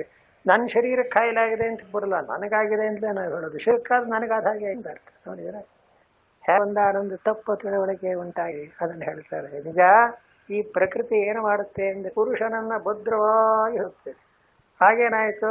ಪ್ರಕೃತಿ ಏನೇನು ಮಾಡುತ್ತದೆಯೋ ಇವನು ಮಾಡಿದ್ದಾಯಿತು. ಈ ಪುರುಷ ಅನ್ನೋನು ಅದನ್ನು ಬೇಕಷ್ಟೆ. ಅದನ್ನೇ ಪುರುಷ ಸುಖಾನ ಭೋಕ್ತೃತ್ವ. ಪುರುಷ ಅಂತಕ್ಕಂಥವನು ಅದನ್ನೆಲ್ಲ ಅನುಭವಿಸ್ತಕ್ಕಂಥವ ತಾನೇ ಬರೀತಾನೆ. ಆಯ್ತಾ? ಪ್ರಸಂಭವಾಹ ವಿಕಾರಃ ಗೃಹ್ಯ ಆಯಿತು. ಗುಣಃ ಏವಂ ಕಾರ್ಯಕರಣಕರ್ತೃನ ಸಂಸಾರಸ್ಯ ಕಾರಣ ಪ್ರಕೃತಿ. ಹೀಗಾಗಿ ಈ ಕಾರಣಗಳು ಅಂದ್ರೆ ಶರೀರ ಇಂದ್ರಿಯ ಸಂಘಾತ, ಇಂದ್ರಿಯ ಮನಸ್ಸು ಎಲ್ಲವೂ ಆಯಿತು. ಇದಿಷ್ಟು ಸೇರಿಸಿ ಶರೀರವೆಲ್ಲ ಒಟ್ಟುಗೂಡಿಸಿ ನಾನು ವ್ಯವಹಾರ ಮಾಡ್ತೇನೆ. ಇಷ್ಟಕ್ಕಿಲ್ಲಕ್ಕೆ ಪ್ರಕೃತಿ ಇಲ್ಲಲ್ಲ, ಮತ್ತೇನಾಗುತ್ತೆ? ನನ್ನದು ಒಂದು ಆರಂಭ ಆಗುತ್ತೆ. ಅಹಂ ಮಮ, ನನ್ನದು. ಸ್ವಲ್ಪ ದೂರದವರೆಗೆ ನಾನು ಅಂತೀವಿ, ಶಿರಪರ್ಯಂತವಾಗಿ ನಾನು ಅಂತೀರ. ಶರೀರದಿಂದ ಮುಂದಿಂದ ನನ್ನದು, ನನ್ನ ಮನೆ, ನಂದು, ನನ್ನದು ಪ್ರಕೃತಿ ಅನಿಸ್ಕೊಂಡು ಅಂದ್ರೆ ಆ ಪ್ರಕೃತಿಯು ದೇಹದಿಂದ ಹೊರಗೂ ಇದೆ, ಒಳಗೂ ಇದೆ. ಇದಿಷ್ಟು ಕಾರಣ ಆಯಿತು ಯಾವುದಕ್ಕೆ? ಸಂಸಾರಕ್ಕೆ. ಆಮೇಲೆ ಪುರುಷ ಏನು ಅಂದ್ರು, ಏನ್ ಮಾಡ್ತಾನೆ? ಸುಖಾನಾಂ ಭೋಕ್ತೃತ್ವ ಹೇತು ರುಚ್ಯತೆ ಪುರುಷಶ್ಚ ಸಂಸಾರಸ್ಯ ಕಾರಣಂ ಯಥಾ ಸ್ಯಾತ್ ರುಚ್ಯತೆ. ಹೋಗ್ಕೊಳ್ಳಿ, ಪ್ರಕೃತಿ ಏನಾರು ಮಾಡ್ಕೊಂಡ್ರೆ ಪುರುಷನಿಗೆ ಏನು ಸಂಬಂಧ ಆಗೋದಿಲ್ಲ. ಕಾರಣ ಏನು? ಕಲಬೆರಕೆಯಾಗಿ ಹೋಗುತ್ತಿಲ್ಲ. ಕಲಬೆರಕೆಯಾಗೋಕೆ ಆದ್ರೆ ಬಿಡಿಯಾಗಿ ಹೇಳ್ಬಹುದಾಗಿತ್ತು. ಹಾಲು ನೀರು ಎರಡು ಬೆರೆಸಿದ ಮೇಲೆ ಮದುವೆ ಮಾಡಕ್ಕೆ ಇಲ್ಲ. ಹಾಗೆಯೇ ಇಲ್ಲಿ ಪ್ರಕೃತಿ ಮತ್ತು ಪುರುಷರ ಒಂದೊಂದು ಸಂಯೋಗ ಉಂಟಾಗ ಈ ಸಂಯೋಗಕ್ಕೆ ಮುಂದೆ ಶ್ಲೋಕ ಬರುತ್ತೆ. ಯಾವತ್ ಸಾಯತೆ ಕಿಂಚಿತು ಅಂತ ಅಲ್ಲಿ ಹೇಳಿ ಈ ಸಂಯೋಗವನ್ನು ಜ್ಞಾಪಕೊಳ್ಳಿ. ಈ ಸಂಯೋಗವಾದ ಮೇಲೆ ಏನಾಗಬೇಕು? ಸಂಯೋಗ ವಿಪ್ರಯೋಗ ಅಂತ ಬಿಡುಗಡೆ ಆಗಲೇಬೇಕು. ಈ ಗುಟ್ಟೇನು ಅಂದ್ರೆ ಸಂಯೋಗವಾದಂತೆ ಅಂತ ನಿಜವಾಗಿಲ್ಲ. ನಿಜವಾಗಾದ್ರೆ ಬಿಡಿಸೋದು ಬರುತ್ತೆ. ಈಗ ಮನುಷ್ಯನಿಗೆ ಸ್ವಾಭಾವಿಕವಾದ್ದು ಅಂತ ಒಂದಿರುತ್ತೆ, ಕೃತಕವಾದ್ದು ಅಂತ ಒಂದಿರುತ್ತೆ. ಈಗ ಒಬ್ಬ ನಾಟಕದಲ್ಲಿ ಪಾಠ ಹಾಕ್ತಾನೆ, ಅವನು ಇರೋ ಹಾಗೆ ಕಪ್ಪಿಗಿರಬಹುದು. ಪಾಠ ಹಾಕುವಾಗ ಏನ್ ಮಾಡ್ತಾನೆ? ಪೌಡ್ರು ಅದು ಇದೆಲ್ಲ ಬಳ್ಕೊಂಡು ಬೆಳ್ಳಗೆ ಕಾಣ್ತಾನೆ. ಈ ಯಾವ್ದು ಸುಳ್ಳು ಯಾವ್ದು ನಿಜ? ಏನಿರ್ರಿ, ಕಪ್ಪಿಗಿದ್ದವನು ನಾಟಕದಲ್ಲಿ ಬೆಳ್ಳಗಾಗಿಬಿಟ್ಟನಲ್ಲ ಅಂದ್ರೆ ಬೆಳ್ಳಗಾಗಿಲ್ಲ, ಕಪ್ಪಿಗೆ ಇರೋದು ಬಣ್ಣ ಬಳ್ತಾನೆ. ನೋಡಿದ್ರ ಇದಕ್ಕೇನು ಹೆಸರು? ಹಾಗಂತದ. ಈ ಪುರುಷನಿಗೆ ನಿಜವಾಗಿ ಸಂಸಾರ ಇಲ್ಲ, ಮತ್ತೇನಾಗಿದ್ದಾನೆ? ಪ್ರಕೃತಿ ಹೇಳ್ಕೊಂತ ಇಲ್ಲ, ಸಂಸಾರ ಅಷ್ಟೇ. ಈಗ ಏನ್ ಮಾಡಬಹುದು? ಇದು ಒಳ್ಳೆಯದು. ಯಾಕೆ? ತಾನಲ್ಲದ್ದಾದ್ರಿಂದ ಡಿಟ್ಯಾಚ್ ಮಾಡಬಹುದು. ಸ್ವರೂಪ ಆದ್ರೆ ಡಿಟ್ಯಾಚ್ ಮಾಡಕ್ಕೆ ಸಾಕಾಗ್ತಿತ್ತು. ಆದ್ರಿಂದ ಸದ್ಯ ವೇದಾಂತಿಗಳು ನಮ್ಮನ್ನು ಉದ್ಧಾರ ಮಾಡಿದೆ. ಯಾಕೆ? ನಿನ್ನ ಸ್ವರೂಪ ದುಃಖವಲ್ಲ, ನೀನು ನಿಜವಾಗಿಯೂ ಕೂಡ ಜೀವನ ಅಲ್ಲ. ಯಾಕೆ ಅಂದ್ರೆ ಈ ಜೀವತ್ವಾದಿಗಳು ನಿನ್ನ ನಿಜವಾದ ಆತ್ಮಸ್ವರೂಪದಲ್ಲಿ ಕಲ್ಪಿತವಾಗಿವೆ ಅಂದ್ರು. ಇದನ್ನು ಹೇಳೋರು ವೇದಾಂತಿಗಳು, ಅದ್ವೈತಿಗಳೊಬ್ಬರೇ, ಶಂಕರಾಚಾರ್ಯ ಒಬ್ಬರೇ. ಬಾಕ್ಯರೆಲ್ಲ ಏನಂತಾರೆ? ಸ್ವಭಾವ ಅಂತಾರೆ. ಸ್ವಭಾವ ಹೋಗೋದೇ ಇಲ್ಲ. ಅವ್ರು ಹೇಳೋದೇನೋ ಇದು ಹೇಳಿ ಪರವಾಗಿಲ್ಲ, ಹಾಗೆ ಇರಲಿ ಅಂತ. ಕೊನೆಗೆ ಏನು ಮಾಡೋದು? ಮೋಕ್ಷ ಪಡೆದ್ರು ಅಲ್ಲಿ ಹೋದ್ರೆ ಯಥಾ ಪ್ರಕಾರ ಅವ್ರಿಗೆ ಜೀತ ಪರಮಾತ್ಮನಿಗೆ ಶಿಷ್ಯರಾಗಿ ಸೇವಕರಾಗಿ ಉಳ್ಕೊಳ್ಳೋದೇ ಹೊರತು ಪರಮಾತ್ಮನಾಗೋದು ಸಾಧ್ಯವೇ ಇಲ್ಲ ಅಂತ ಹಾಗೆ ಸಿದ್ಧಾಂತ ಮಾಡ್ತಾರೆ. ಏನು ಪ್ರಯೋಜನ ಆಯ್ತದೆ? ವೇದಾಂತ ಅದ್ವೈತಲ್ಲಿ ಹೇಗೆ? ಇಲ್ಲ, ನಿನ್ನ ಸ್ವರೂಪ ಅಲ್ಲ ಅದು, ಖಂಡಿತವಾಗೂ ಅಲ್ಲ. ಯಾಕೆ? ಏನನ್ನ ಪಡ್ಕೊಂಡ್ರು ಅದನ್ನು ಪುನಃ ಹಿಂತಿರುಗಿಸ್ಬೇಕಾಗುತ್ತೆ. ಹಾಗೆ ನಿನ್ನ ಸ್ವರೂಪ ಸಂಸಾರ ಆಗಿದ್ರೆ ಅದನ್ನು ಏನು ಮಾಡೋಕ್ಕಾಗಲ್ಲ. ಪುನರಪಿ ಜನನಂ ಅಂತ ಮತ್ತೆ ಹುಟ್ಟಬೇಕು. ಹಾಗಲ್ಲ ಅಂತ ವಿಕಾರ ಅದನ್ನು ವಿಂಗಡಿಸೋಕ್ಕೋಸ್ಕರ ಹೇಳ್ತಾ, ಪುರುಷ ಪ್ರಕೃತಿ ಎನ್ನುವ ತತ್ವದಲ್ಲಿ ಪ್ರಕೃತಿಯೋ ಅನಾತ್ಮ. ಈ ನಿಜವಾದ ಆತ್ಮನಾದಂತಹ ಪುರುಷನ ಜೊತೆ ಪ್ರಕೃತಿಯ ಸಂಯೋಗವಾದಾಗ ಸಂಸಾರ ಅಂತ. ಇದೇ ಪ್ರಕೃತಿ ಪುರುಷರ ಸಂಯೋಗ, ಇದನ್ನೇ ಸಂಸಾರ, ಇದನ್ನೇ ಒಂದಾನಂದ ಜೀವನ ಅಂತ ಕರೀತಾ ಇದ್ದೇವೆ. ಇದರಲ್ಲೇ ಪ್ರಕೃತಿ ಮಾಡುತ್ತೆ, ಪುರುಷ ಅನುಭವಿಸ್ತಾನೆ. ಸಾಂಖ್ಯರು ಇದೇ ತತ್ವ ಹೇಳ್ತಾರೆ. ಆದ್ರೆ ಅವರಲ್ಲಿ ಏನು ಗುಟ್ಟು ಅಂದ್ರೆ ಪ್ರಕೃತಿಯೂ ಸತ್ಯ, ಪುರುಷನೂ ಸತ್ಯ. ದ್ವೈತಿಗಳವರು. ದ್ವೈತಿನ ಹಿತೆ ಸಾಂಖ್ಯಾಹ ಅಂತ ಶಂಕರಾಚಾರ್ಯ ಸ್ಪಷ್ಟ ಬರುತ್ತಾರೆ. ಇಲ್ಲಿ ಅದ್ವೈತದಲ್ಲಿ ಹೇಗೆ ಅಂದ್ರೆ ಒಂದು ಕಲ್ಪಿತ, ಒಂದು ಪರಮಾರ್ಥ ಅಂದ್ರೆ ಎರಡು ಹೇಗಾಗುತ್ತೆ? ಕಲ್ಪಿತವಾದದ್ದು ತಪ್ಪು, ಅದನ್ನು ತಿಳ್ಕೊಬೇಕಷ್ಟೆ. ಹೀಗಾಗುತ್ತೆ ಅಂದ್ರೆ ಅದು ಶಂಕರಾಚಾರ್ಯ ಉತ್ತರ ಬರೀತಾರೆ.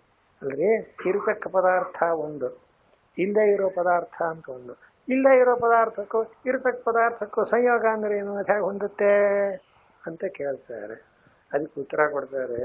ಹೊಂದಲ್ಲ ಅಂತ ನಾವು ಉತ್ತರ ಕೊಡ್ತೇವೆ. ಈ ಹೊಂದಿಬಿಟ್ಟಿದೆಯಲ್ಲ, ಏನು ಮಾಡೋದು ಇವಾಗ? ಬಿಡಿಸ್ಕೊಂಬಿಡಿ ಹೋಗ್ಲತ್ಲ. ನೀವು ಒಪ್ಕೊಂಡ್ರಲ್ಲ ಏನಂತ? ಇರುವುದಕ್ಕೂ ಇಲ್ಲದೆ ಇರುವುದಕ್ಕೂ ಸಂಬಂಧ ಆಗೋ ಹಾಗಿಲ್ಲ ಅಂತ. ಹಾಗೆ ತಿಳ್ಕೊಂಡ್ಬಿಟ್ರ ಹಾಗಾದ್ರೆ ಇಲ್ವೇ ಇಲ್ಲ. ಅದು ತಿಳ್ಕೊಳ್ಳೋವರೆಗೆ ಮತ್ತದೇ ಅದೇ ಅವಿದ್ಯ. ಅವಿದ್ಯ ಅಂದ್ರೆ ಇದ್ದದ್ದನ್ನು ಹೋಗಲಾಡಿಸೋದಲ್ಲ, ಇದ್ದದ್ದನ್ನು ಹೋಗಲಾಡಿಸೋದು ಹೇಗೆ? ಇಲ್ಲದ್ದಂತಾನೆ ಹೋಗಲಾಡಿಸೋದು ಸಾಧ್ಯ. ತಪ್ಪು ತಿಳ್ಕೊಂಡಿದ್ರೆ ತಾನೇ ಸರಿಪಡಿಸೋಕೆ ಸಾಧ್ಯ. ಅದು ಇರೋದೇ ಸರಿಯಾಗಿದ್ಬಿಟ್ರೆ ಅದನ್ನೇನು ಹೇಗೆಲ್ಲೋ ನಾಶ ಮಾಡ್ತೀರಿ ನೀವು? ನಿಜವಾಗಿದ್ದದ್ದನ್ನು ಹೇಗೆ ಕಳಿಯೋಕ್ಕಾಗುತ್ತೆ? ಏನು ವೇದಾಂತ ಒಂದ್ರಲ್ಲ ಯಾವ್ದು ಬಂದರೂ ಕಳಿಯೋಕ್ಕಾಗಲ್ಲ. ಅಲ್ಲೇ ಕರಿದನ್ನು ಬೆಳೀದು ಮಾಡೋಕ್ಕಾಗಲ್ಲ, ಬೆಳೀದನ್ನು ಕರೀದು ಮಾಡೋಕ್ಕಾಗಲ್ಲ. ಇದು ಸ್ವಭಾವ. ಆದ್ದರಿಂದ ಏನಾದ್ರು ಬಣ್ಣ ಹಚ್ಕೊಂಡಿದ್ರೆ ಕಳ್ಕೊ. ಆದ್ದರಿಂದ ಪ್ರಕೃತಿ ಪುರುಷರ ಒಂದಾನೊಂದು ಸಂಯೋಗದಿಂದ ಈ ಕರ್ತೃತ್ವ ಭೋಕ್ತೃತ್ವಗಳು ಅಂತಕ್ಕಂಥ ಸಂಸಾರ ಧರ್ಮಗಳು ಈ ಆತ್ಮನಿಗೆ ಅಂಟಿವೆ. ಆದ್ದರಿಂದ ಇದನ್ನು ವ್ಯಾಖ್ಯಾನ ಮಾಡುವಾಗ ಪ್ರಕೃತಿಯನ್ನು ಕರ್ತೃ ಅಂತಲೂ ಪುರುಷನನ್ನು ಭೋಕ್ತೃ ಅಂತ ಮಾಡಿ ಐತೆ. ಪ್ರಕೃತಿ ನಿಮಿತ್ತವಾಗಿ ಪುರುಷನು ಭೋಕ್ತೃವಾಗಿದ್ದಾನೆ, ಪ್ರಕೃತಿ ಕರ್ತೃವಾಗಿದೆ ಅಂತ ಇಟ್ಕೊಂಡ್ರೆ ಮುಂದಕ್ಕೆ ಹಿ ಭುಂಕ್ತೆ ಪ್ರಕೃತಿಜಾನ್ ಗುಣಾನ್ ಕಾರಣಂ ಗುಣ ಸಂಗೋಸ್ಯ ಸದಸದ್ಯೋ ನಿಜನ್ಮಸೂ. ನೋಡಿ ಹೆಡ್ಡಿಂಗ್ ಹಾಕಿದ್ದಾರೆ ಗುರು, ಸಂಸಾರಕ್ಕೆ ಕಾರಣ ಅಂತ. ಏನು ಸಂಸಾರಕ್ಕೆ ಕಾರಣ ಅಂದರೆ ಯತ್ ಪುರುಷಸ್ಯ ಸುಖ ದುಃಖಾನಾಂ ಭೋಕ್ತೃತ್ವಂ ಸಂಸಾರಿತ್ವಂ ಇತ್ಯುಕ್ತಂ. ಹಿಂದಿನ ಶ್ಲೋಕದಲ್ಲಿ ಪ್ರಕೃತಿ ಮಾಡತಕ್ಕಂಥ ಕರ್ತೃವಾಗಿದ್ದಿರ್ತಕ್ಕ ಪ್ರಕೃತಿ ಜೊತೆ ಸೇರಿದ್ದರಿಂದ ಪುರುಷನು ಭೋಕ್ತೃವಾಗಿದ್ದಾನೆ ಅಂದರು.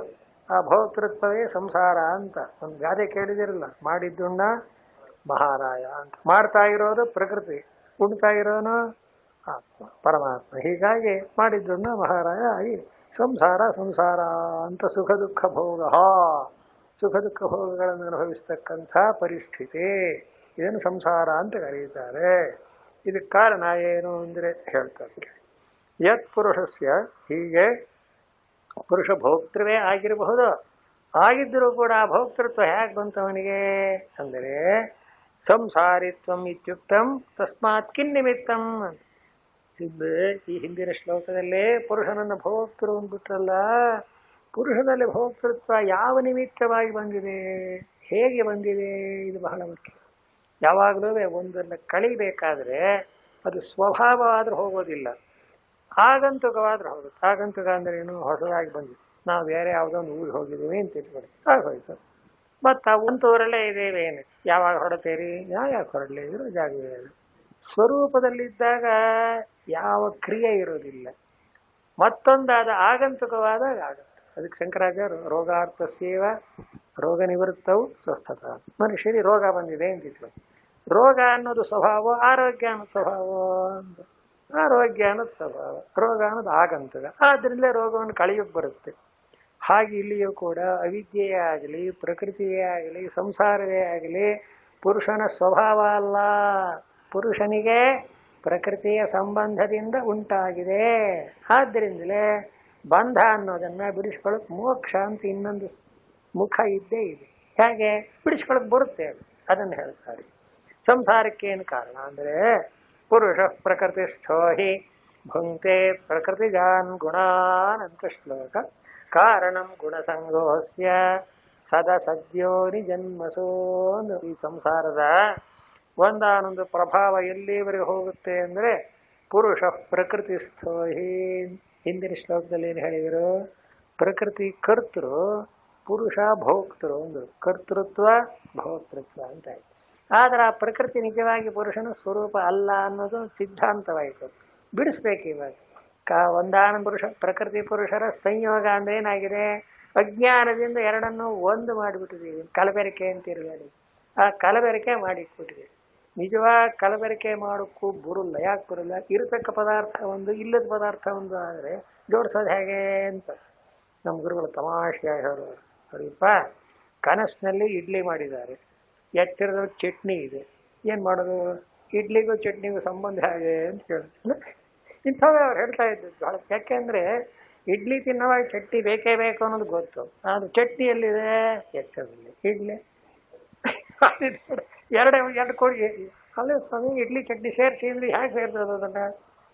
ಇದನ್ನೇ ಸೇರ್ಸಕ್ಕೆ ಬರಲ್ಲ ಅಂದರೆ ಇನ್ನು ಪ್ರಕೃತಿ ಪುರುಷರನ್ನು ಹೇಗೆ ಸೇರಿಸ್ತೀವಿ? ಒಂದು ಅವಿದ್ಯಾ ಕಲ್ಪಿತ, ಒಂದು ಪರಮಾರ್ಥ. ಪುರುಷನ ಸ್ವರೂಪ ಏನಾಗಿದೆ ಬರುತ್ತೆ ಮುಂದೆ ಏನಂತ. ಪುರುಷ ಅಂದ್ರೆ ಯಾರು ಗೊತ್ತೇ? ಪರಮಾತ್ಮನೇ. ದೇಹೇಸ್ಮಿನ್ ಉಪದ್ರಷ್ಟ ಹನುಮಂತಾಚ ಒಂದು ಬರುತ್ತೆ ಶ್ಲೋಕ ಕೇಳಿ. ಪುರುಷನ ಸ್ವಭಾವ ಹೇಳಬೇಕಾದ್ರೆ ಭರ್ತ ಭೋಕ್ತ ಮಹೇಶ್ವರ, ಕೊನೆಗೆ ಪರಮಾತ್ಮ ಇದೀಗ. ಪುರುಷನೇ ಪರಮಾತ್ಮ. ಯಾವಾಗ? ಇದ್ರ ಸಂಬಂಧ ಇದೆ. ಪ್ರಕೃತಿಯ ಸಂಪರ್ಕ ಇಲ್ಲ ಅಂದ್ರೆ ಪುರುಷ ಏನಾಗಿದ್ದಾನೆ? ಪರಮಾತ್ಮ. ಅಲ್ಲ, ಅದೇ ಇರುತ್ತೆ. ಆದ್ದರಿಂದಲೇ ಜೀವೋ ಬ್ರಹ್ಮೈವ ನಾಪರ, ಇದು ವೇದಾಂತ ಸಿದ್ಧಾಂತ. ಆದ್ರೆ ಏನಾಗಿದೆ, ಈ ಅವಿದ್ಯೆಯಿಂದ ಆಗಿರೋ ಕಲಬೆರಕೆ ಅಂದ್ರೆ ಎಲ್ಲ ಅದು ಕೆಟ್ಟದ್ದೇ ಕೆಣಕೆಯ ಗುರುತು ಅಂತ ಒಂದು ಹಳೆ ಗಾದೆ ಹೇಳ್ತಾರೆ. ಅನಿಷ್ಟಕ್ಕೆ ಶನೀಶ್ವರ ಗುರಿ ಅಂತ. ಹಾಗೆ ಈ ಅನಿಷ್ಟಗಳಿಗೆಲ್ಲ ಈ ಅವಿದ್ಯಾನ ಶನೀಶ್ವರ ಇದೇ ಗುರಿ. ಇದರಿಂದಲೇ ಎಲ್ಲ ಅರ್ಥ. ಈ ಅಜ್ಞಾನದಿಂದ ಅವಿದ್ಯೆಯಿಂದ ಆಗಿರ್ತಕ್ಕಂಥ ಈ ಪುರುಷ ಪ್ರಕೃತಿ ಪರಸ್ಪರ ಸಂಯೋಗ ಇದೇನಾಗಿದೆ, ಸಂಸಾರಕ್ಕೆ ಕಾರಣವಾಗಿದೆ ಅಂತ ಅದಕ್ಕೆ ಹೇಳ್ತಾರೆ. ಏನಂತ, ಯತ್ ಪುರುಷಸ್ಯ ಸುಖ ದುಃಖಾನಾಂ ಭವಕೃತ್ವಂ ಅಲ್ಲ ಸ್ವಾಮಿ, ಈ ಪುರುಷ ಅನ್ನೋನು ನಿತ್ಯ ಶುದ್ಧ ಆತ್ಮ ಅಂತ ಹೇಳಿದ್ರೆ ಅವನು ಸುಖ ದುಃಖಗಳು ಹೇಗೆ ಬಂತು ಅಂತ ಕೇಳ್ತಿರಲ್ಲ. ಪ್ರಕೃತಿಯ ನಿಮಿತ್ತವಾಗಿ ಬಂದಿದೆ, ಆದ್ದರಿಂದಲೇ ಅವನು ಭೋಕ್ತೃವಾಗಿದ್ದಾನೆ ಅಂತ. ಪುರುಷ ಪ್ರಕೃತಿಸ್ಥೋ ಹಿ ಭುಂಕ್ತೆ ಪ್ರಕೃತಿಜಾನ್ ಗುಣಾನ್ ಕಾರಣಂ ಗುಣಸಂಗೋಸ್ಯ ಸದಾ ಸದ್ಯೋ ನಿಜನ್ಮಸು. ಅರ್ಜುನ, ಪುರುಷ ಪ್ರಕೃತಿಸ್ಥ, ಈ ಪುರುಷ ಅಂದ್ರೆ ಈ ಆತ್ಮ ಇದ್ದಾನಲ್ಲ ಇವನು ಪ್ರಕೃತಿಸ್ಥ ಅಂದ್ರೆ ಪ್ರಕೃತಿಯಲ್ಲಿ ನಿಂತಿದ್ದಾನೆ ಅಂದ್ರೆ ಪ್ರಕೃತಿಯ ಸಂಬಂಧ ಉಳ್ಳವನಾಗಿದ್ದ. ಆದ್ದರಿಂದಲೇ ಪ್ರಕೃತಿ ನಿಮಿತ್ತವಾದಂಥ ಪ್ರಕೃತಿ ಜಾನ್ ಅಂದ್ರೆ ಪ್ರಕೃತಿಯಿಂದ ಉಂಟಾದಂಥ ಗುಣಗಳನ್ನು ಭುಂಕ್ತೆ, ಇವನು ಊಟ ಮಾಡಬೇಕಾಗಿದೆ. ಮಾಡೋರು ಯಾರೋ, ಅನುಭವಿಸೋರು ಯಾರೋ. ಸಾಲ ಮಾಡೋದು ಮಾಡಿಬಿಡ್ತಾರೆ, ಮುಗಿದೇ ಹೋಗಿತ್ತು ಅವನು ಸಾಲ. ನಾವು ಸಾಲ ತೀರಿಸ್ಬೇಕು. ಯಾಕೆ ಅಂತ, ನನ್ನ ಮಗ ಅವನು ಅಂತ ನೋಡಿದ. ನನ್ನ ಮಗ ಅಂತ ಹೇಳಿದ್ರಿಂದ ಏನಾಗೋಯಿತು, ಮಗ ಮಾಡಿದ ಸಾಲವನ್ನು ತಂದೆ ಹೇಗೆ ತೀರಿಸಬೇಕು, ಅಥವಾ ತಂದೆ ಮಾಡಿದ ಸಾಲವನ್ನು ಮಗ ಹೇಗೆ ತೀರಿಸಬೇಕೋ ಹಾಗಲ್ಲ. ಈ ಪ್ರಕೃತಿ ಮಾಡಬೇಕು ಎಲ್ಲ ರೀತಿಯಾದಂತಹ ಚೇಷ್ಟೆಗಳನ್ನು ಪುರುಷ ಊಟ ಮಾಡಬೇಕು ಅಂತ ಆಯಿತು. ಇದು ಸಂಸಾರ ಅಂದರೆ ಹೀಗೆ. ನೀವು ಯಾವ ಅಡುಗೆ ಸೇರುತ್ತೋ ಬಿಡುತ್ತೋ ಗೊತ್ತಿಲ್ಲ. ಮನೆಯವ್ರು ಏನು ಮಾಡಿದಾರೋ ಅದನ್ನು ತೆಪ್ಪ ಊಟ ಮಾಡಬೇಕು. ಯಾಕೆಂದ್ರೆ ಎಲ್ಲರೂ ನಾವೇ ಅಡುಗೆ ಮಾಡ್ಬೇಕಾಗ್ತದೆ. ಯಾರು ಸಿಕ್ ಮಾಡ್ಕೋಬೇಡಿ, ಯಜಮಾನ್ರನ್ನು ಕೇಳಿ ಅಡುಗೆ ಮಾಡ್ತಾರೆ ಪಾಪ, ಅದರಲ್ಲೇನು ತಪ್ಪಿಲ್ಲ. ಅದ್ರ ಎಷ್ಟೋ ಸಲ ಅವಾಗಿಂದ ನನಗೆ ಸೇರಲ್ಲ ಅಂತ ಅವ್ರಿಗೆ ಬೇಕಾಗಿರುತ್ತೆ, ಅದನ್ನ ಅವ್ರು ಮಾಡಿ. ಒಟ್ಟಿನಲ್ಲಿ ಮಾಡುವುದೆಲ್ಲ ಪ್ರಕೃತಿಗೆ. ಆ ಪ್ರಕೃತಿಯನ್ನೇನಾದ್ರು ತಾನು ಅಂತ ಅಭಿಮಾನ ಮಾಡಿದರೆ ಅದರ ಎಫೆಕ್ಟ್ ಎಲ್ಲ ಇವರಿಗಾಗಿರುತ್ತೆ. ಇದನ್ನೇನು ಬಿಡಿಸೋಕೆ ಬರೋದೇ ಇಲ್ಲ ಅಂತ ಇದನ್ನೇ ತೊಡಕೊಂತಾರೆ ಅವಿದ್ಯೆ. ಇಂಥ ಅವಿದ್ಯೆಯ ಒಂದಾನೊಂದು ತೊಡಕಿನಲ್ಲಿ ಈ ಪುರುಷ ಅಂತಕ್ಕಂಥ ಯಾವ ಆತ್ಮ ಹೊರದಾಡ್ತಾನೆ. ಮತ್ತೇನೋ ಪುನರಪಿ ಜನನಂ ಪುನರಪಿ ಮರಣಂ. ಆದ್ದರಿಂದ ಪುರುಷನ ತಪ್ಪೇನೂ ಇಲ್ಲ ನಿಜ, ಆದರೆ ಯಾಕೆ ಅದ್ರ ಜೊತೆ ಸೇರಿಕೊಂಡ ಪ್ರಕೃತಿ ಜೊತೆ ವಿವೇಕ ಮಾಡಿಲ್ವಲ್ಲ, ಅದೇ ಕಾರಣ. ಆದ್ದರಿಂದ ಪುರುಷ ಪ್ರಕೃತಿಸ್ಥೋ ಹಿ, ಪ್ರಕೃತಿಸ್ಥ ಅಂತಿದೆ ನೋಡಿ, ಬಹಳ ಮುಖ್ಯವಾದ ಮಾತು. ಪ್ರಕೃತಿಯಲ್ಲೇ ನೆಲೆ ನಿಂತವನಾಗಿ ಅಂತ.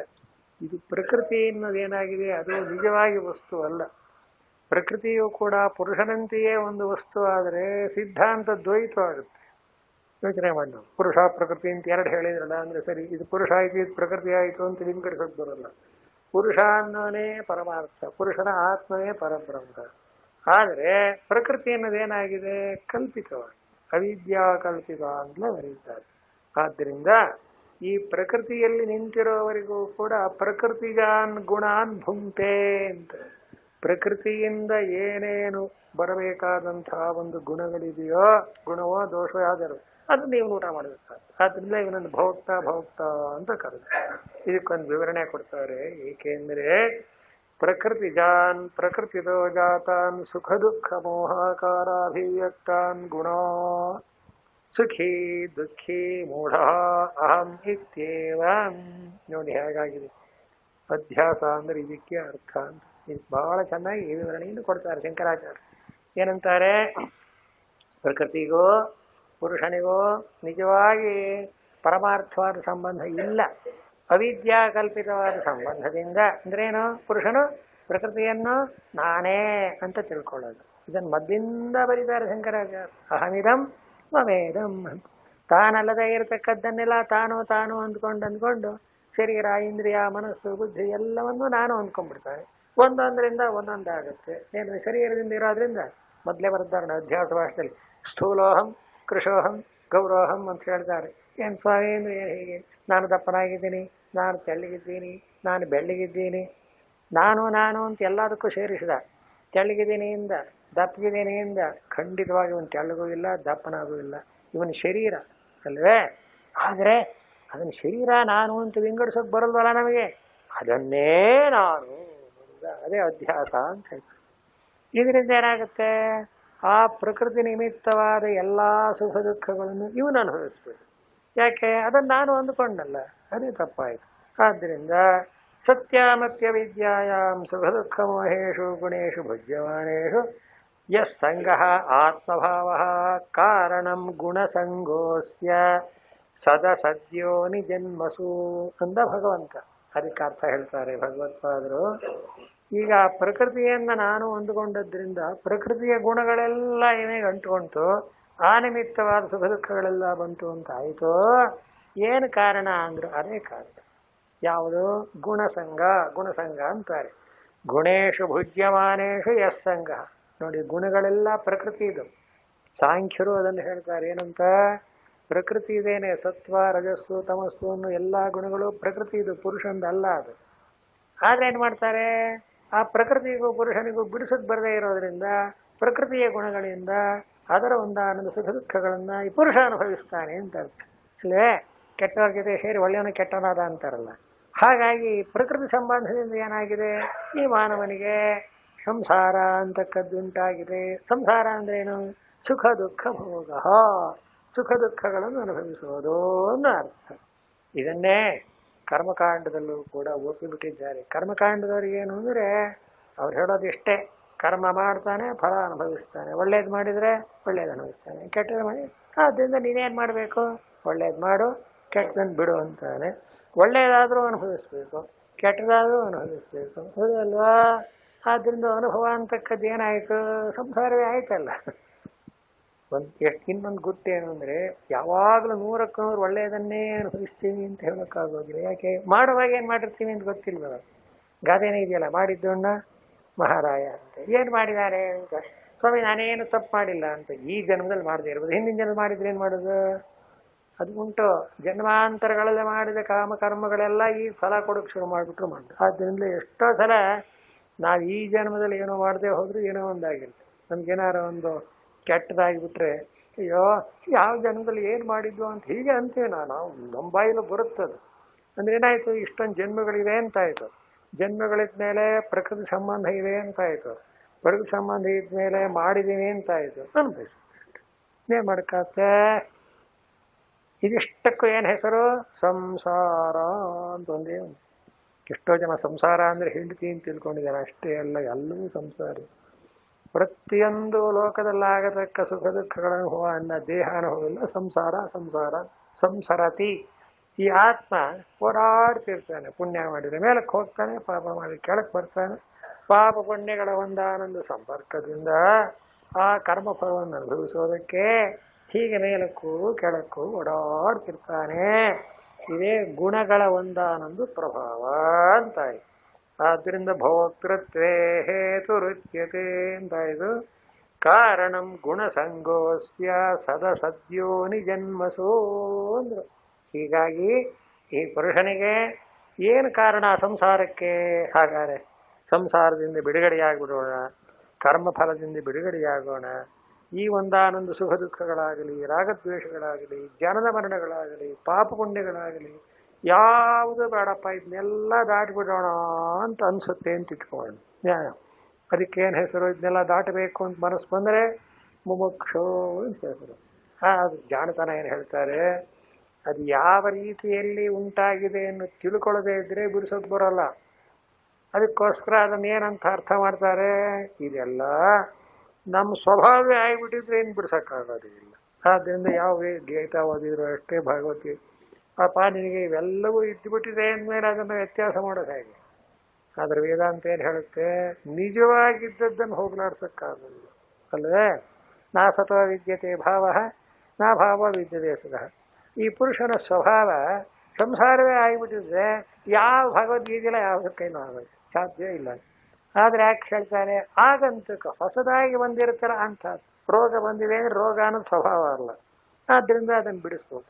ಹಾಗೆ ಸಂಸಾರ ಅನ್ನೋದು ಸ್ವಭಾವ ಅಲ್ಲ, ಪ್ರಕೃತಿಯ ಸಂಬಂಧದಿಂದ ಬಂದಿದೆ. ಮಾಡೋದಿಲ್ಲ ಪ್ರಕೃತಿ, ಅನುಭವಿಸೋರು ನಾವು. ಆದ್ದರಿಂದ ಏನು ಮಾಡಬಹುದು, ಡಿಟ್ಯಾಚ್ ಮಾಡಬಹುದು. ಪ್ರಕೃತಿಯಿಂದ ಬಿಡುಗಡೆಯಾಗಬೇಕು. ಪ್ರಕೃತಿ ಮೋಕ್ಷ ಅಂತ ಬರುತ್ತೆ. ಭೂತ ಪ್ರಕೃತಿ ಮೋಕ್ಷಂಚ ಅಂತ ಕೊನೆಯಲ್ಲಿ ಬರೀತಾರೆ. ಈ ಪ್ರಕೃತಿಯಿಂದ ಬಿಡುಗಡೆಯಾಗಬೇಕು ಅನ್ನೋವಾಗ ಏನಾಗಬೇಕು, ಅದಕ್ಕೇನಾದ್ರು ಒಂದು ಉಪಾಯ ಬೇಕು. ಅದು ಹೇಳ್ತಾರೆ ಏನಂತ, ಸಂಸಾರವನ್ನು ತೊಲಗಿಸುವ ಜ್ಞಾನ ಅಂದ್ರು. ಎಷ್ಟು ಚೆನ್ನಾಗಿದೆ ಹೆಡ್ಡಿಂಗ್. ಈ ಸಂಸಾರ ಉಂಟಾಗಿದೆ ಅಂದರೆ ಮೊದಲೇನು ಕಾರಣ ಹೇಳಿದ್ವು ಸಂಸಾರಕ್ಕೆ ಹೇಳಿ, ಅಜ್ಞಾನ ಮುಗಿದಾಯಿತು. ಜ್ಞಾನದಿಂದ ಸಂಸಾರ ಬಂದಿದ್ರೆ ಸಂಸಾರ ತೊಲಗಿಸ ಜ್ಞಾನ ಸಂಪಾದನೆ ಮಾಡಿದಾಯಿತು. ಏನ್ ಜ್ಞಾನ ಅಂದ್ರು, ಉಪದ್ರಷ್ಟಾನುಮಂತ ಚ ಭರ್ತ ಭೋಕ್ತ ಮಹೇಶ್ವರ ಪರಮಾತ್ಮೇತಿ ಚ ಅಪ್ಯುಕ್ತ ದೇಹೇಸ್ಮಿನ್ ಪುರುಷ ಪರಃ. ಎಷ್ಟು ಚೆನ್ನಾಗಿದೆ. ಆ ಹಿಂದಿನ ಶ್ಲೋಕಕ್ಕೂ ಈಗಿನ ಶ್ಲೋಕಕ್ಕೂ ಸೂರ್ತಿ ಹೊಂದಿಸಬೇಕು. ಪುರುಷ ಪ್ರಕೃತಿಸ್ಥ ಹೇ ಅಂತೆಲ್ಲ ಹೇಳ್ಕೊಂಡು ಬಂದರು. ಪ್ರಕೃತಿ ಸಂಪರ್ಕದಿಂದಲೇ ಈ ಪುರುಷನಿಗೆ ಸಂಸಾರ ಉಂಟಾಗಿದೆ, ದುಃಖ ಉಂಟಾಗಿದೆ ಅಂದರು. ಆದ್ದರಿಂದ ಏನಾಯಿತು, ಪುರುಷನ ಸ್ವರೂಪವೂ ಸ್ವಭಾವವೂ ಅಲ್ಲ ಯಾವುದು ಸಂಸಾರ ಅನ್ನೋದು, ಬೇರೊಂದರಿಂದ ಬಂದಿರೋದು ಆಗಂತುಕ. ಆದ್ದರಿಂದಲೇ ಈ ಪುರುಷ ತಾನು ಯಾರು ಅನ್ನೋದನ್ನು ಅರ್ಥ ಮಾಡಿಕೊಂಡಾಗ ಆ ಅಭ್ಯಾಸ, ಆ ತಪ್ಪು ತಿಳುವಳಿಕೆ ಹೋಗ್ಬಿಡುತ್ತೆ. ಇಷ್ಟೇ. ತಪ್ಪು ತಿಳುವಳಿಕೆಯಿಂದ ಸಂಸಾರ ಆಗಿದ್ರೆ ಸರಿಯಾದ ತಿಳುವಳಿಕೆಯಿಂದ ಮೋಕ್ಷ ಆಗಿ. ಇಷ್ಟೇ. ಸಂಸಾರಕ್ಕೂ ಮೋಕ್ಷಕ್ಕೂ ಇಷ್ಟೇ ವ್ಯತ್ಯಾಸ. ಸಂಸಾರ ಯಾಕಾಗಿದೆ, ತಪ್ಪು ತಿಳುವಳಿಕೆಯಿಂದ ಆಗಿದೆ. ಅದನ್ನು ತಗೊಳ್ಳೋದು ಹಾಗೆ ಸರಿಯಾದ ತಿಳುವಳಿಕೆಯಿಂದ. ತಪ್ಪು ತಿಳುವಳಿಕೆನೇ ಅಜ್ಞಾನ ಅಂದರು. ಅಜ್ಞಾನದಿಂದ ದುಃಖವಾಗಿದೆ ಅಂದರೆ ಜ್ಞಾನದಿಂದ ಸುಖ ಆಗಲೇಬೇಕಲ್ಲ.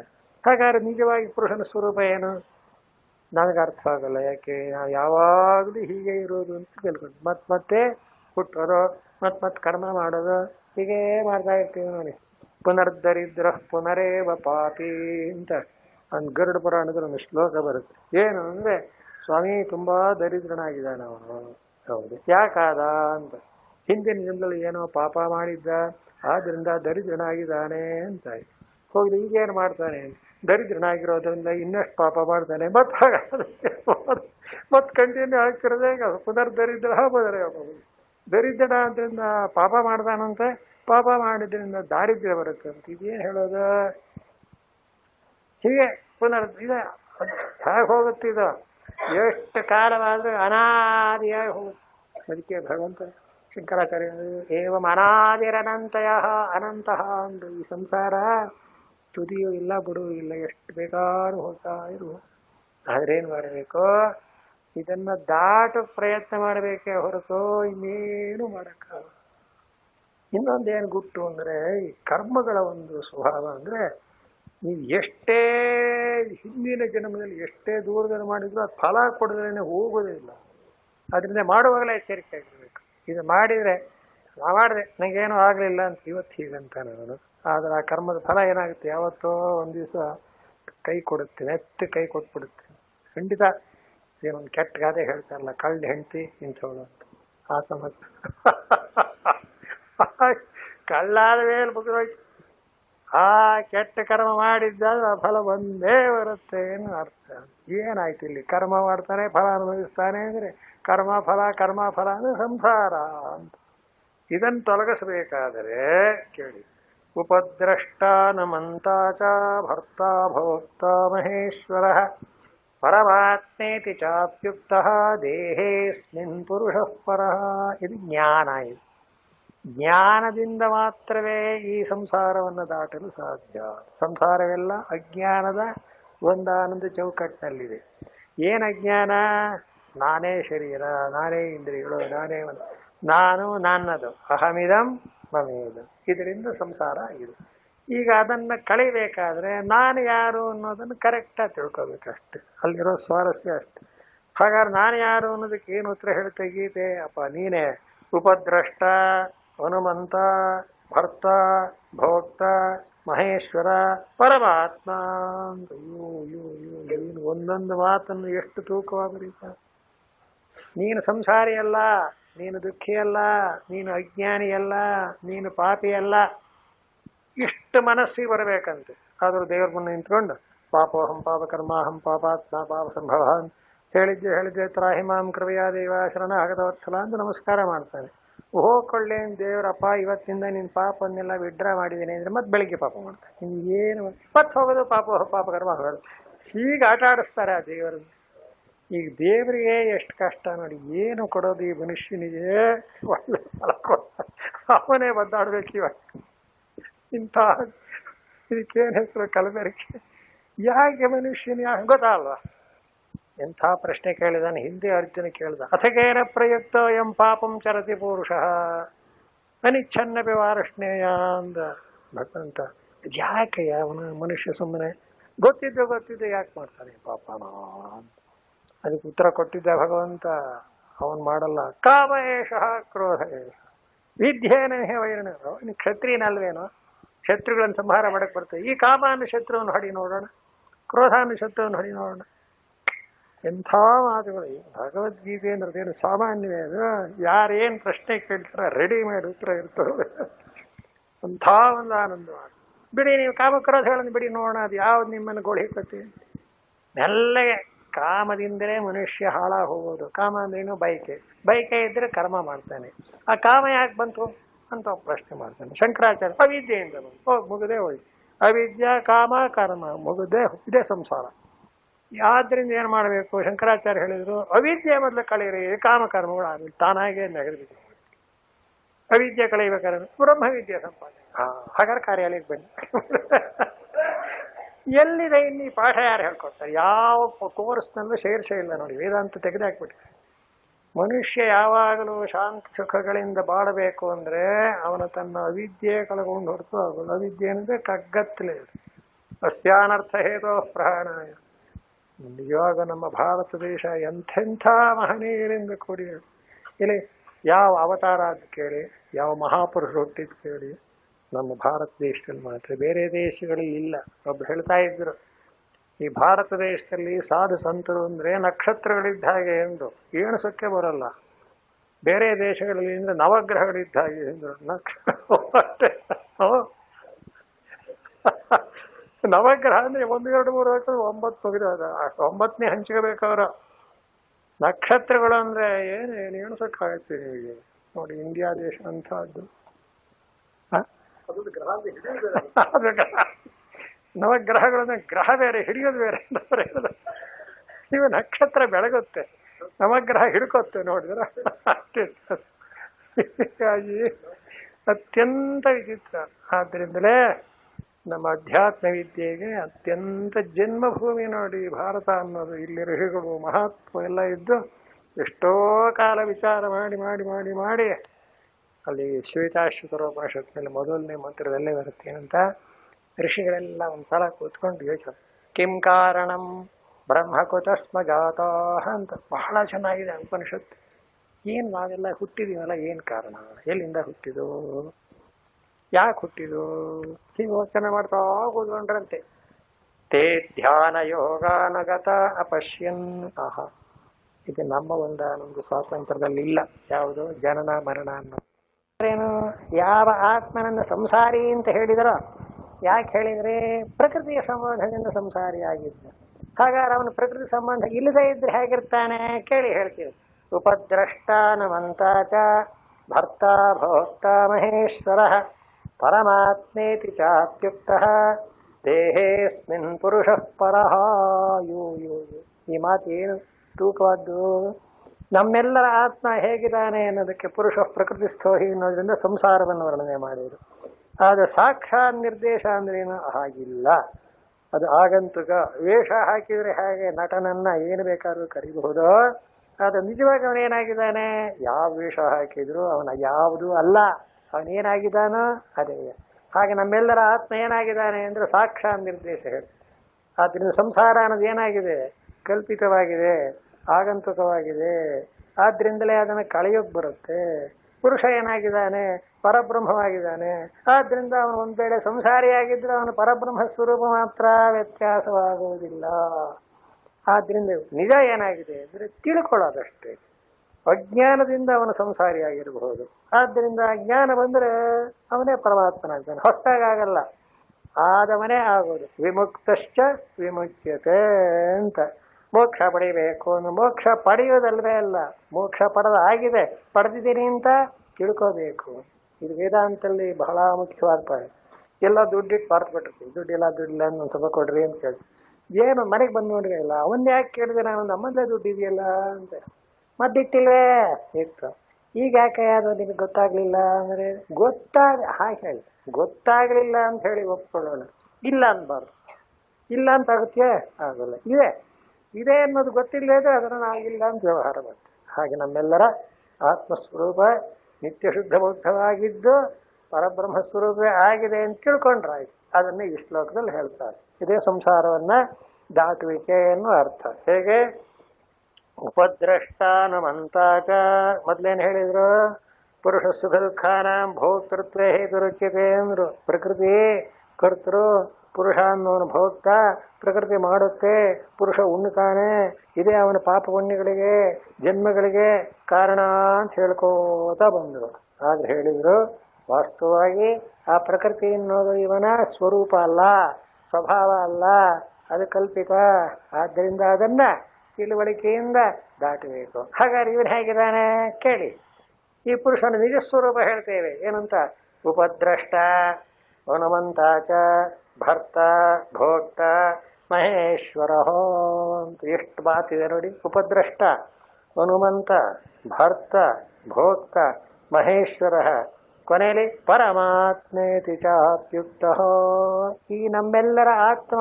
ಆತ್ಮ ಅಂದ್ರೆ ನೋಡಿ ಅದನ್ನು ಹೇಗೆ ನಿರ್ದೇಶ ಮಾಡ್ತಾರೆ ಅಂದ್ರೆ ಸಾಕ್ಷಾತ್ ನಿರ್ದೇಶ ಅಂತ ಬರೀತಾರೆ ಶಂಕರಾಚಾರ್ಯ. ಸುಮ್ಮನೆ ಎಲ್ಲೋ ಇದ್ದಾನೆ ಅಂತ ಹೇಳೋದಿಲ್ಲ. ಕೇಳಿ ಇವಾಗ ನಿಮಗೆ ದೇಹೇಸ್ಮಿನ್ ಪುರುಷ ಪರಃ. ಈ ದೇಹದಲ್ಲಿ ಇರತಕ್ಕಂಥವನು ಅಂದ ಮೇಲೆ ನಾವು ಸಂಶಯ ಪಡುವ ಹಾಗಿಲ್ಲ. ಎಲ್ಲರಿಗೂ ದೇಹ ಇದೆ. ಆ ದೇಹದಲ್ಲೊಬ್ಬ ನಾನು ಅಂತಕ್ಕಂಥ ಆತ್ಮ ಇದ್ದೇ ಇದ್ದಾರೆ. ಆದ್ರಿಂದ ಆತ್ಮನನ್ನು ಎಲ್ಲಿ ಹುಡುಕಬೇಕು? ಹೊರಗಡೆ ಎಲ್ಲ ಹುಡುಕೋದು, ನಮ್ಮ ಒಳಗೆ ಹುಡುಕಬೇಕು. ಯಾಕೆ? ನಾನು ಆತ್ಮನಾಗಿದ್ದೇನಲ್ಲ. ಆತ್ಮ ಹಿ ನಾಮ ಸ್ವರೂಪ. ಯಾರು ಅಂದ್ಕೊಡ್ಲೆ ನಾನು ಅಂತಲೇ ಉತ್ತರ ಕೊಡೋದಲ್ಲೇ. ಆಮೇಲೆ ನಾನು ಅಂದರೆ ಅಂತ ಹೇಳ್ತೀವಲ್ಲ, ಅದು ನಾನು ಅಲ್ಲದ್ದು ಹೇಳ್ತೀನಿ. ಮನೆಗೆ ಹೋಗ್ರಿ, ಯಾರದ್ದಾರ ಮನೆಗೆ ಹೋಗಿ ಬಾಗಿಲು ಬಡಿತೇವೆ, ಬಾಗಿಲು ತೆಗೀರೇ ಅಂತ ಯಾರು ಯಾರು ಅಂತಾರೆ, ನಾನು ಅಂತಾನೆ. ಅವನಿಗೆ ಆ ಧ್ವನಿಲೇ ಅರ್ಥವಾಗಿಬಿಟ್ರೆ ಯಜಮಾನ ತೆಗಿತಾನೆ. ಇಲ್ಲ ಅಂದ್ರೆ ಏನು? ನಾನು ಅಂದರೆ ಇಂಥವನು ಅಂತೀವಿ. ಅಲ್ಲಿ ನಾನು ಅಂದದ್ದು ಕರೆಕ್ಟ್ ಉತ್ತರ. ನಾನು ಅಂದರೆ ಅಂತ ಅವನು ಕೇಳಿದಾಗ ಹೇಳಿದ ಉತ್ತರ ರಾಂಗ್. ಅದು ಯಾಕೆ? ದೇಹೇಂದ್ರಿಯಾದಿಗಳನ್ನು ಕಲಬೆರಕೆ ಮಾಡಿದ್ದಿಲ್ಲ, ಅಧ್ಯಾಸ ಮಾಡಿ ಹೇಳಿದ್ದಿಲ್ಲ. ಆದರೂ ವ್ಯವಹಾರದಲ್ಲಿ ಹೋಗುತ್ತೆ. ಯಾಕೆಂದ್ರೆ ವ್ಯವಹಾರಕ್ಕೆ ಅಧ್ಯಾಸ ಬೇಕಲ್ಲ. ಅಲ್ಲೇ ವ್ಯಾಪಾರ ಮಾಡ್ತಾನೆ ಅಂದಮೇಲೆ ವ್ಯಾಪಾರ ದ್ರೋಹ ಚಿಂತನೆ ಅಂತ ಒಂದು ಟೋಪಿ ಹಾಕೋದು ಕಲ್ತೇ ಇರಬೇಕು. ಅಂದರೆ ವ್ಯಾಪಾರ ಆಗೋದೇ ಇಲ್ಲ. ವ್ಯವಹಾರ ಅನ್ನೋದು ಇಷ್ಟೇನೆ ಸತ್ಯಾನೃತ. ಎಷ್ಟೇ ನೀವು ಮಾಡ್ತೀನಿ ಅಂದ್ರೆ ಏನಾರು ಒಂದರಲ್ಲಿ ತಪ್ಪು ಒಂದು ಇದ್ದೇ ಇರುತ್ತೆ. ಆದ್ದರಿಂದ ನಾನು ಅನ್ನೋವರೆಗಿನ ತತ್ವ ಕರೆಕ್ಟು. ನಾನು ಅಂದರೆ ತಪ್ಪೇ ಅದು. ದೇಹ ಇಂದ್ರಿಯ ಯಾವುದು ಅಲ್ಲ. ಹಾಗಾದ್ರೆ ಅವನು ಯಾರು? ಉಪದ್ರಷ್ಟ ಹನುಮಂತಾಚ ಅಂತ ಕೆಲವು ವಿಶೇಷಣಗಳನ್ನು ಕೊಟ್ಟಿದ್ದಾರೆ. ಒಂದೊಂದು ಸ್ವಲ್ಪ ಅರ್ಥ ಹೇಳೋಣ. ಉಪದ್ರಷ್ಟ ಅಂದ್ರೆ ಏನು? ಉಪ ಅಂದ್ರೆ ಸಮೀಪದಲ್ಲಿದ್ದು ನೋಡುವವನು. ಹೇಗೆ ಅಂದ್ರೆ ಆತ್ಮನ ಸ್ವರೂಪವನ್ನು ಚೆನ್ನಾಗಿ ಅರ್ಥ ಮಾಡ್ಕೊಳ್ಳಿ. ಹೇಳ್ತಾರೆ, ಒಂದು ದೃಷ್ಟಾಂತ ಕೊಡ್ತಾರೆ. ಯಥಾ ಋತ್ವಿಗ್ಯಜಮಾನೇಶು ಅಂತ. ಅದರ ಅರ್ಥವನ್ನು ಹೇಳ್ತೀನಿ. ಒಂದು ದೊಡ್ಡ ಯಜ್ಞ ನಡೀತಾ ಇದೆ ಅಂತ ಇಟ್ಕೊಳ್ಳಿ. ಯಜ್ಞ ನಡೀತಾ ಇದ್ದೇನು? ವೇದ ಪಾರಾಯಣ ಮಾಡೋರು ಮಾಡ್ತಿರ್ತಾರೆ, ಹೋಮ ಮಾಡೋರು ಮಾಡ್ತಿರ್ತಾರೆ, ಇನ್ನೊಂದು ಕೆಲಸ ಮಾಡೋರು ಮಾಡ್ತಿರ್ತಾರೆ. ಇದಿಷ್ಟೂ ಕೂಡ ಬೇರೆ ಬೇರೆಯವರು ತಮ್ಮ ತಮ್ಮ ಒಂದೊಂದು ಕಾರ್ಯಗಳನ್ನು ಮಾಡ್ತಾ ಇದ್ದಾಗ ಇದನ್ನೆಲ್ಲ ನೋಡಕ್ಕೆ ಒಬ್ಬನಿಟ್ಟಿರ್ತಾರೆ. ಅವನಿಗೆ ಬ್ರಹ್ಮ ಅಂತ ಹೆಸರು. ಬ್ರಹ್ಮತ್ವ ಕೂತ್ಕೊಳ್ಳೋದು ಅಂತ ಹೇಳ್ತಾರೆ ನೋಡಿ. ಈಗ ಸುಮ್ಮನೆ ಬ್ರಹ್ಮತ್ವ ಕೂತಿರ್ತಾರೆ, ದಕ್ಷಿಣೆ ಇಸ್ಕೊಂಡು ಹೋಗ್ಬಿಡ್ತಾರೆ. ಹಾಗಲ್ಲ, ಅವನ ಜವಾಬ್ದಾರಿ ಬಹಳ ಜಾಸ್ತಿ. ಯಾಕೆ ಅಂತ ಈ ಹೋಮ ಮಾಡೋದು ಸರಿಯಾಗಿ ಮಾಡ್ತಾ ಇದ್ದಾನೋ ಇಲ್ವೋ, ಮಂತ್ರ ಹೇಳೋದು ಸರಿಯಾಗಿ ಹೇಳ್ತಾ ಇದ್ದಾನೋ ಇಲ್ವೋ, ಇದನ್ನೆಲ್ಲ ಅವನು ವಾಚ್ ಮಾಡಬೇಕು. ಅದಷ್ಟು ಅವನಿಗೆ ಗೊತ್ತಿರ್ಬೇಕು. ಏನಾದ್ರು ತಪ್ಪಾದ್ರೆ ನೋಡಿ ಇಂಥದ್ದು ಹೇಳಿದ್ರಿ, ಇಂಥದ್ದು ಬಿಟ್ರಿ, ಹೀಗೆ ಹೇಳಬೇಕು ಅಂತ. ಈಗ ಏನಾಗ್ಬಿಟ್ಟಿದೆ ಅಂದರೆ ಬ್ರಹ್ಮತ್ವ ಕೂತ್ಕೊಳ್ಳೋರು ಯಾರು ಇಲ್ಲ ಅಂತ ಏನು ಬರೆದಿದ್ದು ಅಂತ ಕರ್ಕೊಂಡು ಕೂರಿಸ್ಬಿಡ್ತಾರೆ. ಅವನೇ ಬ್ರಹ್ಮ, ಬ್ರಹ್ಮ. ಹಾಗಲ್ಲ, ಎಲ್ಲ ತಿಳಿದಿರಬೇಕು. ಯಜ್ಞದಲ್ಲಿ ಏನೇನು ನಡೆಯುತ್ತದೆಯೋ ಅದಷ್ಟು ಗೊತ್ತಿದ್ದು ಯಾವನು ಎಲ್ಲಿ ಏನು ತಪ್ತಾನೆ ಅದನ್ನು ಟಕ್ ಹಿಡಿಬೇಕಣ. ದಟ್ ಈಸ್ ಅವನು ಬ್ರಹ್ಮ. ಅದಕ್ಕೆ ಬರೀತಾರೆ ಉಪದ್ರಷ್ಟ ಅಂದ್ರೆ ನಮ್ಮೊಳಗಿರೋ ಆತ್ಮ ಅಂಥವನು ಅಂತ. ಆತ್ಮ ಏನೋ ಮಾಡಬೇಕಾಗಿಲ್ಲ, ನಿಷ್ಕ್ರಿಯ. ಅವನ ಸಾನ್ನಿಧ್ಯ ಇದ್ಬಿಟ್ರೆ ಸಾಕು. ಕರೆಂಟ್ ಇದ್ಬಿಟ್ರೆ ಸಾಕು, ಫ್ಯಾನು ಓಡುತ್ತೆ, ಅಡುಗೆನೂ ಮಾಡುತ್ತೆ, ದೀಪ ಬರುತ್ತೆ, ಎಲ್ಲ ಅದಾದ್ರು ಹೇಳ್ಕೋಬಹುದು. ನಾನು ಓಡ್ತೀನಿ ಅಂತ ಫ್ಯಾನ್ ಅನ್ಬಹುದು, ನಾ ಬೆಳಗ್ತೀನಿ ಅಂತ ದೀಪ ಅನ್ಕೋಬಹುದು. ಯಾವುದು ನಾವು ಒಳಗಿರೋ ಚೈತನ್ಯವೇ ಮುಖ್ಯ ಅಂತ. ಆ ಚೈತನ್ಯಕ್ಕೆ ಏನು ಕೆಲಸ ಅಂದ್ರೆ ಅದ್ರಲ್ಲಿ ಕ್ರಿಯೆ ಇಲ್ಲ. ನೋಡಿದ್ರ? ಹಾಗೆ ನಮ್ಮ ಒಳಗಿರತಕ್ಕ ಆತ್ಮ ಉಪದ್ರಷ್ಟ ಅಂದ್ರು. ಎಲ್ಲಾ ಜಗದ್ವ್ಯಾಪಾರವನ್ನು ಸಾಕ್ಷಿಯಾಗಿ ನೋಡ್ತಾ ಇರ್ತಕ್ಕವನು ಸಾಕ್ಷಿ ಚೇತ ಕೇವಲ. ಅದಾದ ಅದು ನಮ್ಮ ನಿಜವಾದ ಆತ್ಮನ ಸ್ವರೂಪ ಅಂತಾರೆ. ಈಗ ತೋರಿಸಿದ್ದು ಉಪಾಧಿಯಿಂದ ಆದದ್ದು. ಉಪಾಧಿರಹಿತವಾದಂತಹ ನಿತ್ಯಶುದ್ಧವಾದ ಆತ್ಮಸ್ವರೂಪ ಹೀಗಿದೆ. ಇವನು ಯಾವ ಅವ್ಯಾಪೃತ ಅಂತ ಮೇಲ್ ನೋಡ್ತಾ ಇರೋನು ತಾನೇನು ಮಾಡಲ್ಲ, ಎಲ್ಲವನ್ನೂ ನೋಡ್ತಾನೆ ಅಷ್ಟೇ, ಬೇರೆ ಯಾವ ಕಾರ್ಯದಲ್ಲೂ ಅವನು ತೊಡಗಿರುವುದಿಲ್ಲ ಅನ್ನೋ ಅರ್ಥ ಅಂತ. ಅವ್ಯಾಪೃತ ತದ್ವಿಲಕ್ಷಣ. ಮದುವೆ ಆಗತ್ತೇನೆ, ಗಂಡು ಬರ್ತಾನೆ, ಕೂತ್ಕೊತಾನೆ, ಮುಗಿದೋಯ್ತು. ಆ ಕೂತ್ಕೊಂಡು ಹಸೆ ಮೇಲೆ ಆರತಿ ಮಾಡಿಸ್ಕೊಳ್ಳೋ ಗಂಡಿಗೆ ಯಾರು ಬಂದ್ರು ಯಾರು ಹೋದ್ರು, ಅಡಿಗೆ ಆಗಿದೆಯೋ ಆಗಿಲ್ವೋ ಅವ್ರಿಗೆ ಏನಾಗಬೇಕು, ಮದುವೆ ಮಾಡ್ಕೊಳ್ಳೋದಲ್ವನ, ಆರಾಮಾಗಿ ಕೂತಿರ್ತಾನೆ, ಕೊಟ್ಟು ಉಡುಗೊರೆ ಕೂಡ ಇಸ್ಕೊತಾನೆ. ಅವನಿಗೇನಾರು ದುಡ್ಡು ಸಾಕಾಯ್ತು ಸಾಕಾಗ್ಲಿಲ್ಲ, ಅವನು ಬಂದ ಬರಲಿಲ್ಲ, ಏನಾರು ಚಿಂತೆ ಗಂಡಿಗೆ ಏನಾರು ಇದೆಯೇನ್ರಿ, ಮದುವೆ ಗಂಡಿದ್ದಾಗಿರ್ಬೇಕು ಬಂದ್ರಷ್ಟ. ಯಾವ ಸಂಬಂಧವೇ ಇಲ್ಲ, ನಮ್ಮ ಆತ್ಮ ಹಾಗೆ ಇರೋದು. ಆದ್ರೆ ಈ ಶರೀರೇಂದ್ರಿಯಗಳ ಸಂಪರ್ಕದಿಂದ ಇಷ್ಟೆಲ್ಲ ಗೊಂದ, ಅರ್ಥ ಆಯ್ತಾ? ಆದ್ರಿಂದ ಸ್ವರೂಪದಲ್ಲಿ ಹಾಗಿಲ್ಲ, ಸಾಕ್ಷಾತ್ ನಿರ್ದೇಶ ನೇರಾಗಿ ತಾನೇ ತಾನಾಗಿರುವವನು ಸಮೀಪದಲ್ಲಿದ್ದು. ಹನುಮಂತಾಚ, ಹನುಮಂತ ಹನುಮಂತ ಅಂದ್ರೆ ಅನುಮೋದನ ಅಂತ. ಇದೊಂದು ಬಹಳ ಅನುಮೋದನ ಅಂದ್ರೆ ಏನು? ಆ ಭಗವಂತನ ಸಂಕಲ್ಪ ಇದ್ರೆ ಮನುಷ್ಯ ಸಂಕಲ್ಪ ನಡೆಯುತ್ತೆ, ಇಲ್ಲದೆ ಇದ್ರೆ ನಡೆಯಲ್ಲ. ನೋಡಿ, ಅದು ಎಷ್ಟು ಚೆನ್ನಾಗಿ ಗೊತ್ತಾಗುತ್ತೆ ನಮಗೆ ಅಂದ್ರೆ, ಎಷ್ಟೋ ಕೆಲಸ ನಾವು ಮಾಡೋಕೆ ಹೋಗ್ತೀವಿ, ಅದು ನೆರವೇರೋದಿಲ್ಲ. ಬಹಳ ಪ್ರಯತ್ನ ಪಟ್ಟೆ ನೆರವೇರಲಿಲ್ಲ ಅಂದ್ರೆ ಕೊನೆಯಲ್ಲಿ ಏನಂತೀವಿ, ಯಾಕೋ ದೇವ್ರ ಇಚ್ಛೆಗೆ ಆಗ ದೇವ್ರ ಜ್ಞಾಪಕ ಆಗುತ್ತೆ ನನಗೆ ಅಲ್ವೇ. ಯಾಕೆ ಅಂತ, ಇವನು ಏನು ಸಂಕಲ್ಪ ಮಾಡಿದ್ರು ನಡೆಯಲ್ಲ, ಅವನು ಸಂಕಲ್ಪ ಮಾಡಬೇಕು. ಒಳಗಿರತಕ್ಕ ಪರಿಶುದ್ಧನಾದ ಆತ್ಮ ಹನುಮಂತ ಅಂದ್ರೆ ಹೀಗೆಲ್ಲವನ್ನೂ ಅನುಸರಿಸಿ ಅವುಗಳಲ್ಲೆಲ್ಲ ವ್ಯಾಪಿಸಿಕೊಂಡು ಅದನ್ನು ನೆರವೇರಿಸುವನು. ಚೆನ್ನಾಗಿ ನಡೀತು ಅಂತ ಇಟ್ಕೊಳ್ಳಿ. ಆಗ್ಲೂ ಏನಾಗಿದೆ, ಅದು ಭಗವಂತನ ದಯದಿಂದಲೇ ನಡೆದಿರೋದು, ನಮ್ಮ ಇಚ್ಛೆಯಿಂದ ಅಲ್ಲ. ಆದ್ದರಿಂದ ಈ ಮಾಧ್ಯಮದಲ್ಲಿ ಹೇಳ್ತಾರೆ, ನಾಹಂ ಕರ್ತ ಹರಿಃ ಕರ್ತ ಅಂತ. ನಾನಲ್ಲಪ್ಪ ಕರ್ತ, ಶ್ರೀಹರಿ. ಕರೆಕ್ಟ್, ನ್ಯಾಯ. ಭಗವಂತನಿಂದಲೇ ಆಗಬೇಕು, ಅವನೇ ನಮ್ಮ ಆತ್ಮ. ಆದ್ರಿಂದ ಹನುಮಂತ ಭರ್ತ, ಜಗತ್ತನ್ನೆಲ್ಲ ಕಾಪಾಡುವವನು. ಭೋಕ್ತ, ಎಲ್ಲ ಸುಖಗಳನ್ನು ಅನುಭವಿಸುವನು. ಇದಂತೂ ಬಹಳ ಮುಖ್ಯ. ಸುಖ ನಾವು ಅನುಭವಿಸ್ತೇವೆ ಅಂದರೆ ಸುಖಾನುಭವ ಎಲ್ಲಾಗಬೇಕು, ಪದಾರ್ಥದಲ್ಲಾಗಲ್ಲ, ಒಳಗಾಗತಕ್ಕಂಥದ್ದು ಅಲ್ಲವೇ. ಎಷ್ಟೋ ಸಲ ಹೇಳ್ತಾರೆ, ಸುಖವಾಗಲಿ ದುಃಖವಾಗಲಿ ಎಲ್ಲ ಹಾಗೇನೆ, ಅನುಭವಿಸೋರು ನಾವೇ ತಾನೆ. ಅಯ್ಯೋ ನನ್ನ ಹೊಟ್ಟೆಲಿ ಎಷ್ಟು ದುಃಖ ಇದೆ ಅಂದ್ರೆ ಹೇಗಪ್ಪ ಬಿಚ್ಚಿ ತೋರ್ಸೋಕ್ಕಾಗುತ್ತೆ ಅಂತಾನೆ, ಆಗಲ್ಲ. ಹಾಗೆ ಪ್ರೇಮ ಇದ್ರೆ, ಪ್ರೀತಿ ಇದ್ರೆ ಅದು ಅಷ್ಟೇ. ಎಷ್ಟು ಪ್ರೇಮ ಇದೆ ಅಂದೇನು ಎಷ್ಟು ಕೆಜಿ ಅಂತ ಹೇಳೋಕ್ಕಾಗುತ್ತೆ, ಅದು ಒಳಗಾಗತಕ್ಕ ಅನುಭವ. ಈ ಅನುಭವಗಳೆಲ್ಲವನ್ನು ಯಾರು ಸಾಕ್ಷಿಯಾಗಿ ನೋಡ್ತಿದ್ದಾನೋ ಅವನೇ ಪರಬ್ರಹ್ಮ, ಅವನೇ ನಮ್ಮ ಆತ್ಮ, ನಿಜವಾದ ಆತ್ಮ. ಅವನಿಗೆ ಸಂಸಾರ ಇಲ್ಲ, ಆದರೆ ಸಂಸಾರ ಅಂತಕ್ಕಂಥ ಅಜ್ಞಾನದಿಂದ ಹಾಗಾಗಿದೆ. ಆದ್ದರಿಂದ ಅದನ್ನು ಕಳಿಬೇಕು. ಅಜ್ಞಾನ ಕಳೆದ್ರೆ ತಾನೇ ತಾನು ಅಂತ ಗೊತ್ತಾಗತ್ತೆ. ಆವಾಗ ಅವನೇನಾಗಿದ್ದಾನೆ, ಉಪದ್ರಷ್ಟ, ಹನುಮಂತ, ಭರ್ತ, ಎಲ್ಲಕ್ಕೂ ಒಡೆಯ, ಭೋಕ್ತ, ಎಲ್ಲ ಸುಖಗಳನ್ನು ಕೂಡ ಕಣ್ಣಿನಿಂದ ನೋಡಿ ಅನುಭವಿಸ್ತಕ್ಕಂಥವನು ಭೋಕ್ತ. ಭರಣಂ ಅಂದ್ರೆ ಕಾಪಾಡೋನು, ಭೋಕ್ತ ಅಂದ್ರೆ ಅಗ್ನಿಷ್ಣವತ್. ಈ ಮಾತು ನಿತ್ಯ ಚೈತನ್ಯ ಸ್ವರೂಪೇಣ. ಭೋಕ್ತ ಭೋಕ್ತ ಅಂದ್ರೆ ಜೀವಾತ್ಮನಲ್ವೇನ್ರಿ ಭೋಕ್ತ, ಪರಬ್ರಹ್ಮವನು ಭೋಕ್ತ ಅಂತಿರಲ್ಲ ಅಂದ್ರೆ ಇಲ್ಲ ಇಲ್ಲ. ಅರ್ಥ ನೋಡಿ, ಹೀಗರ್ಥ ಇಲ್ಲಿ ಭೋಕ್ತ ಅನ್ನೋ ಶಬ್ದಕ್ಕೆ ಶಂಕರಾಚಾರ್ಯ ಬರೀತಾರೆ, ಅಗ್ನಿಷ್ಣವತ್ ನಿತ್ಯ ಚೈತನ್ಯ ಸ್ವರೂಪೇಣ ಬುದ್ಧೇ ಸುಖ ದುಃಖ ಮೋಹಾತ್ಮಕ ಪ್ರತ್ಯಯ ಸರ್ವ ವಿಷಯ ಚೈತನ್ಯಾತ್ಮಗ್ರಸ್ತ ಇವ ಜಾಯಮಾನಾ ವಿಭಕ್ತ ವಿಭಾವ್ಯಂತೆ ಇತಿ ಭೋಕ್ತ. ದೊಡ್ಡ ವಾಕ್ಯ ಬರೆದ್ಬಿಟ್ರು, ಅದರ ಒಟ್ಟು ತಾತ್ಪರ್ಯ ಹೇಳ್ತೀನಿ. ದೃಷ್ಟಾಂತ ಹೇಳಿದ್ರೆ ಬೇಗ ಗೊತ್ತಾಗುತ್ತೆ. ಏನೋ ಬೆಂಕಿ ಸುಡುತ್ತದೆ ಅಂತ. ಸರಿ, ಬೆಂಕಿಯಿಂದ ಏನಪ್ಪ, ಬೆಂಕಿ ಅನ್ನೋದು ಸುಡುತ್ತದೆ ಅಂತ ಕ್ರಿಯಾಪದ, ಬೆಂಕಿ ಅನ್ನೋದು ಕರ್ತೃಪದ. ವಾಕ್ಯ ಸರಿಯಾಯಿತು, ವಾಕ್ಯ ಸರಿಯಾಯಿತು. ಬೆಂಕಿ ಯಾವ್ದು ಹಾಗಾದ್ರೆ, ಸುಡೋದು ಯಾವುದು? ಸುಡುವುದೇ ಬೆಂಕಿ, ಬೆಂಕಿ ಅನ್ನೋದೇ ಹಾಗರ್ಥ ಮಾಡಬೇಕು.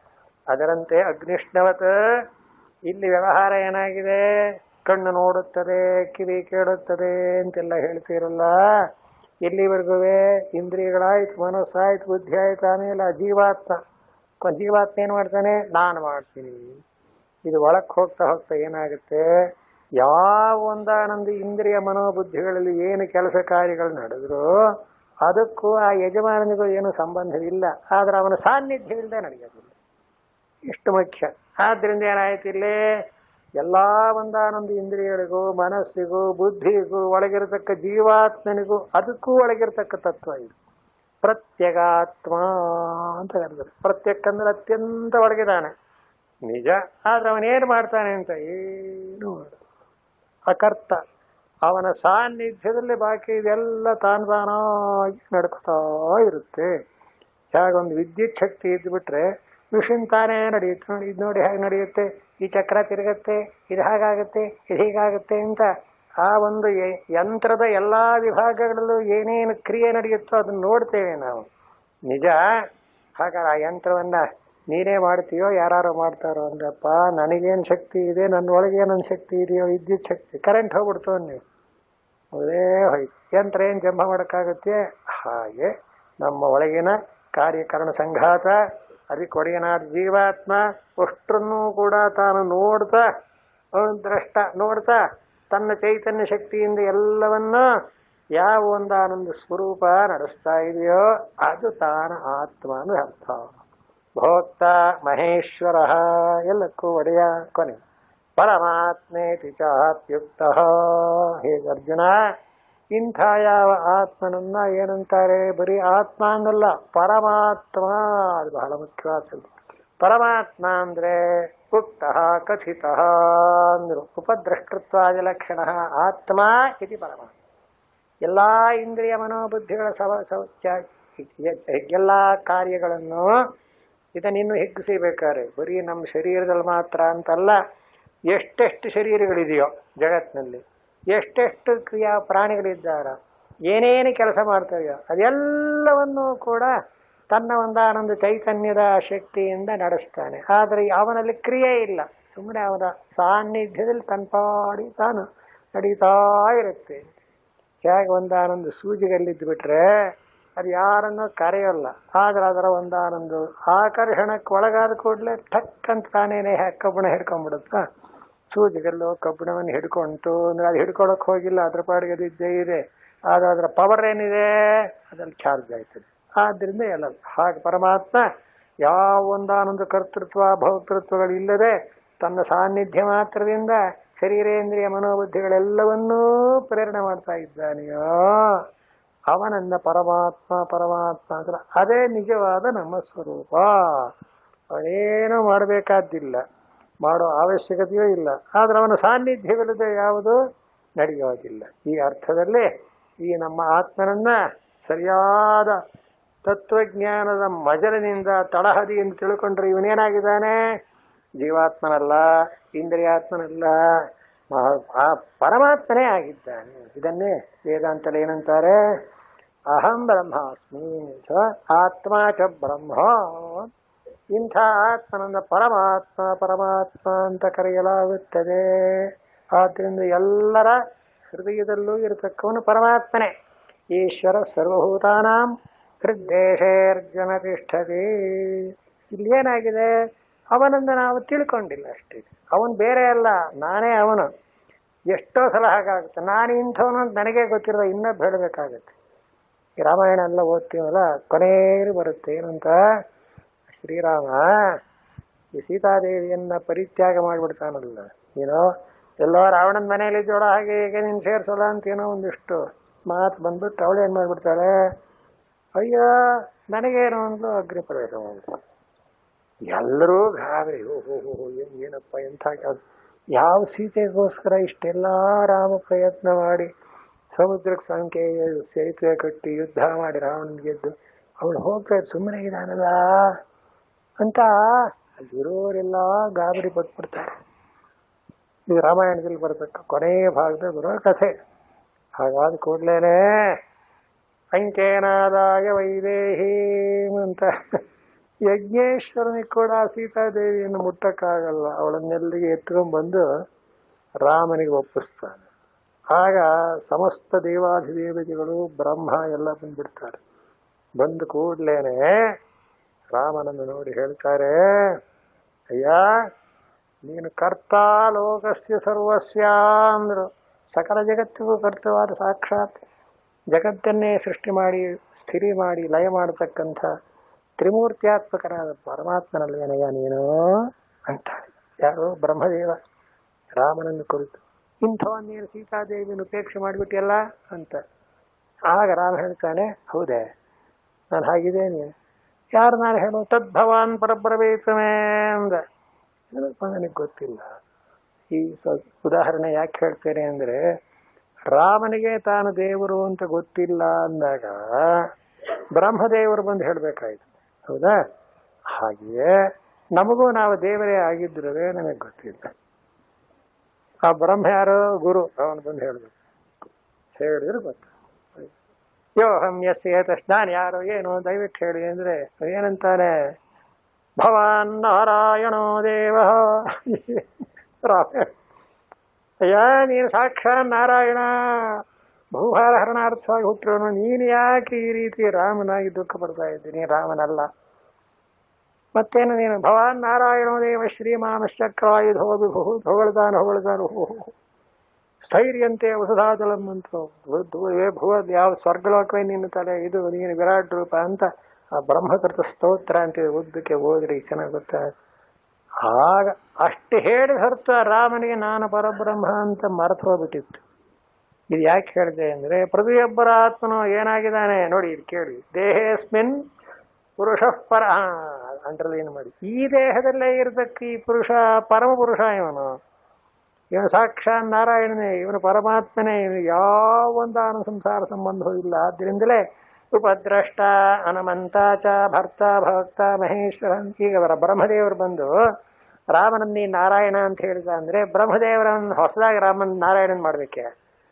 ರಾಮ ನಾರಾಯಣನಾಗಿ ಇದ್ದಾನೆ ಅನ್ನೋದು ಮರೆತು ಹೋಗಿದೆ. ಯಾಕೆ? ಈ ಒಂದು ಅವತಾರದಲ್ಲಿ ಅವನ ನಾನು ರಾಮ ದಶರಥ ಪುತ್ರ ಅಂತ ತಿಳ್ಕೊಂತ. ಹಾಗಂತ ನಾನು ಯೋಹಂ ಯಸ್ಯ ಯತಶ್ಚಾಹಂ ಅಂತ ಕೇಳ್ತ, ನಾನು ಯಾರು ಹೇಳು ಹಾಗಾರೆ ಅಂತ. ನೀನು ನಾರಾಯಣನೇ ಅಂತ ಪ್ರತಿಪಾದನೆ ಮಾಡ್ತಾರೆ. ಅಲ್ಲಿಗೇನಾಯಿತು? ನಾರಾಯಣನನ್ನೇ ನಾರಾಯಣ ಅಂತ ತಿಳಿಸ್ಕೊಡ್ತಕ್ಕ ಸನ್ನಿವೇಶ ಬಂತಷ್ಟು.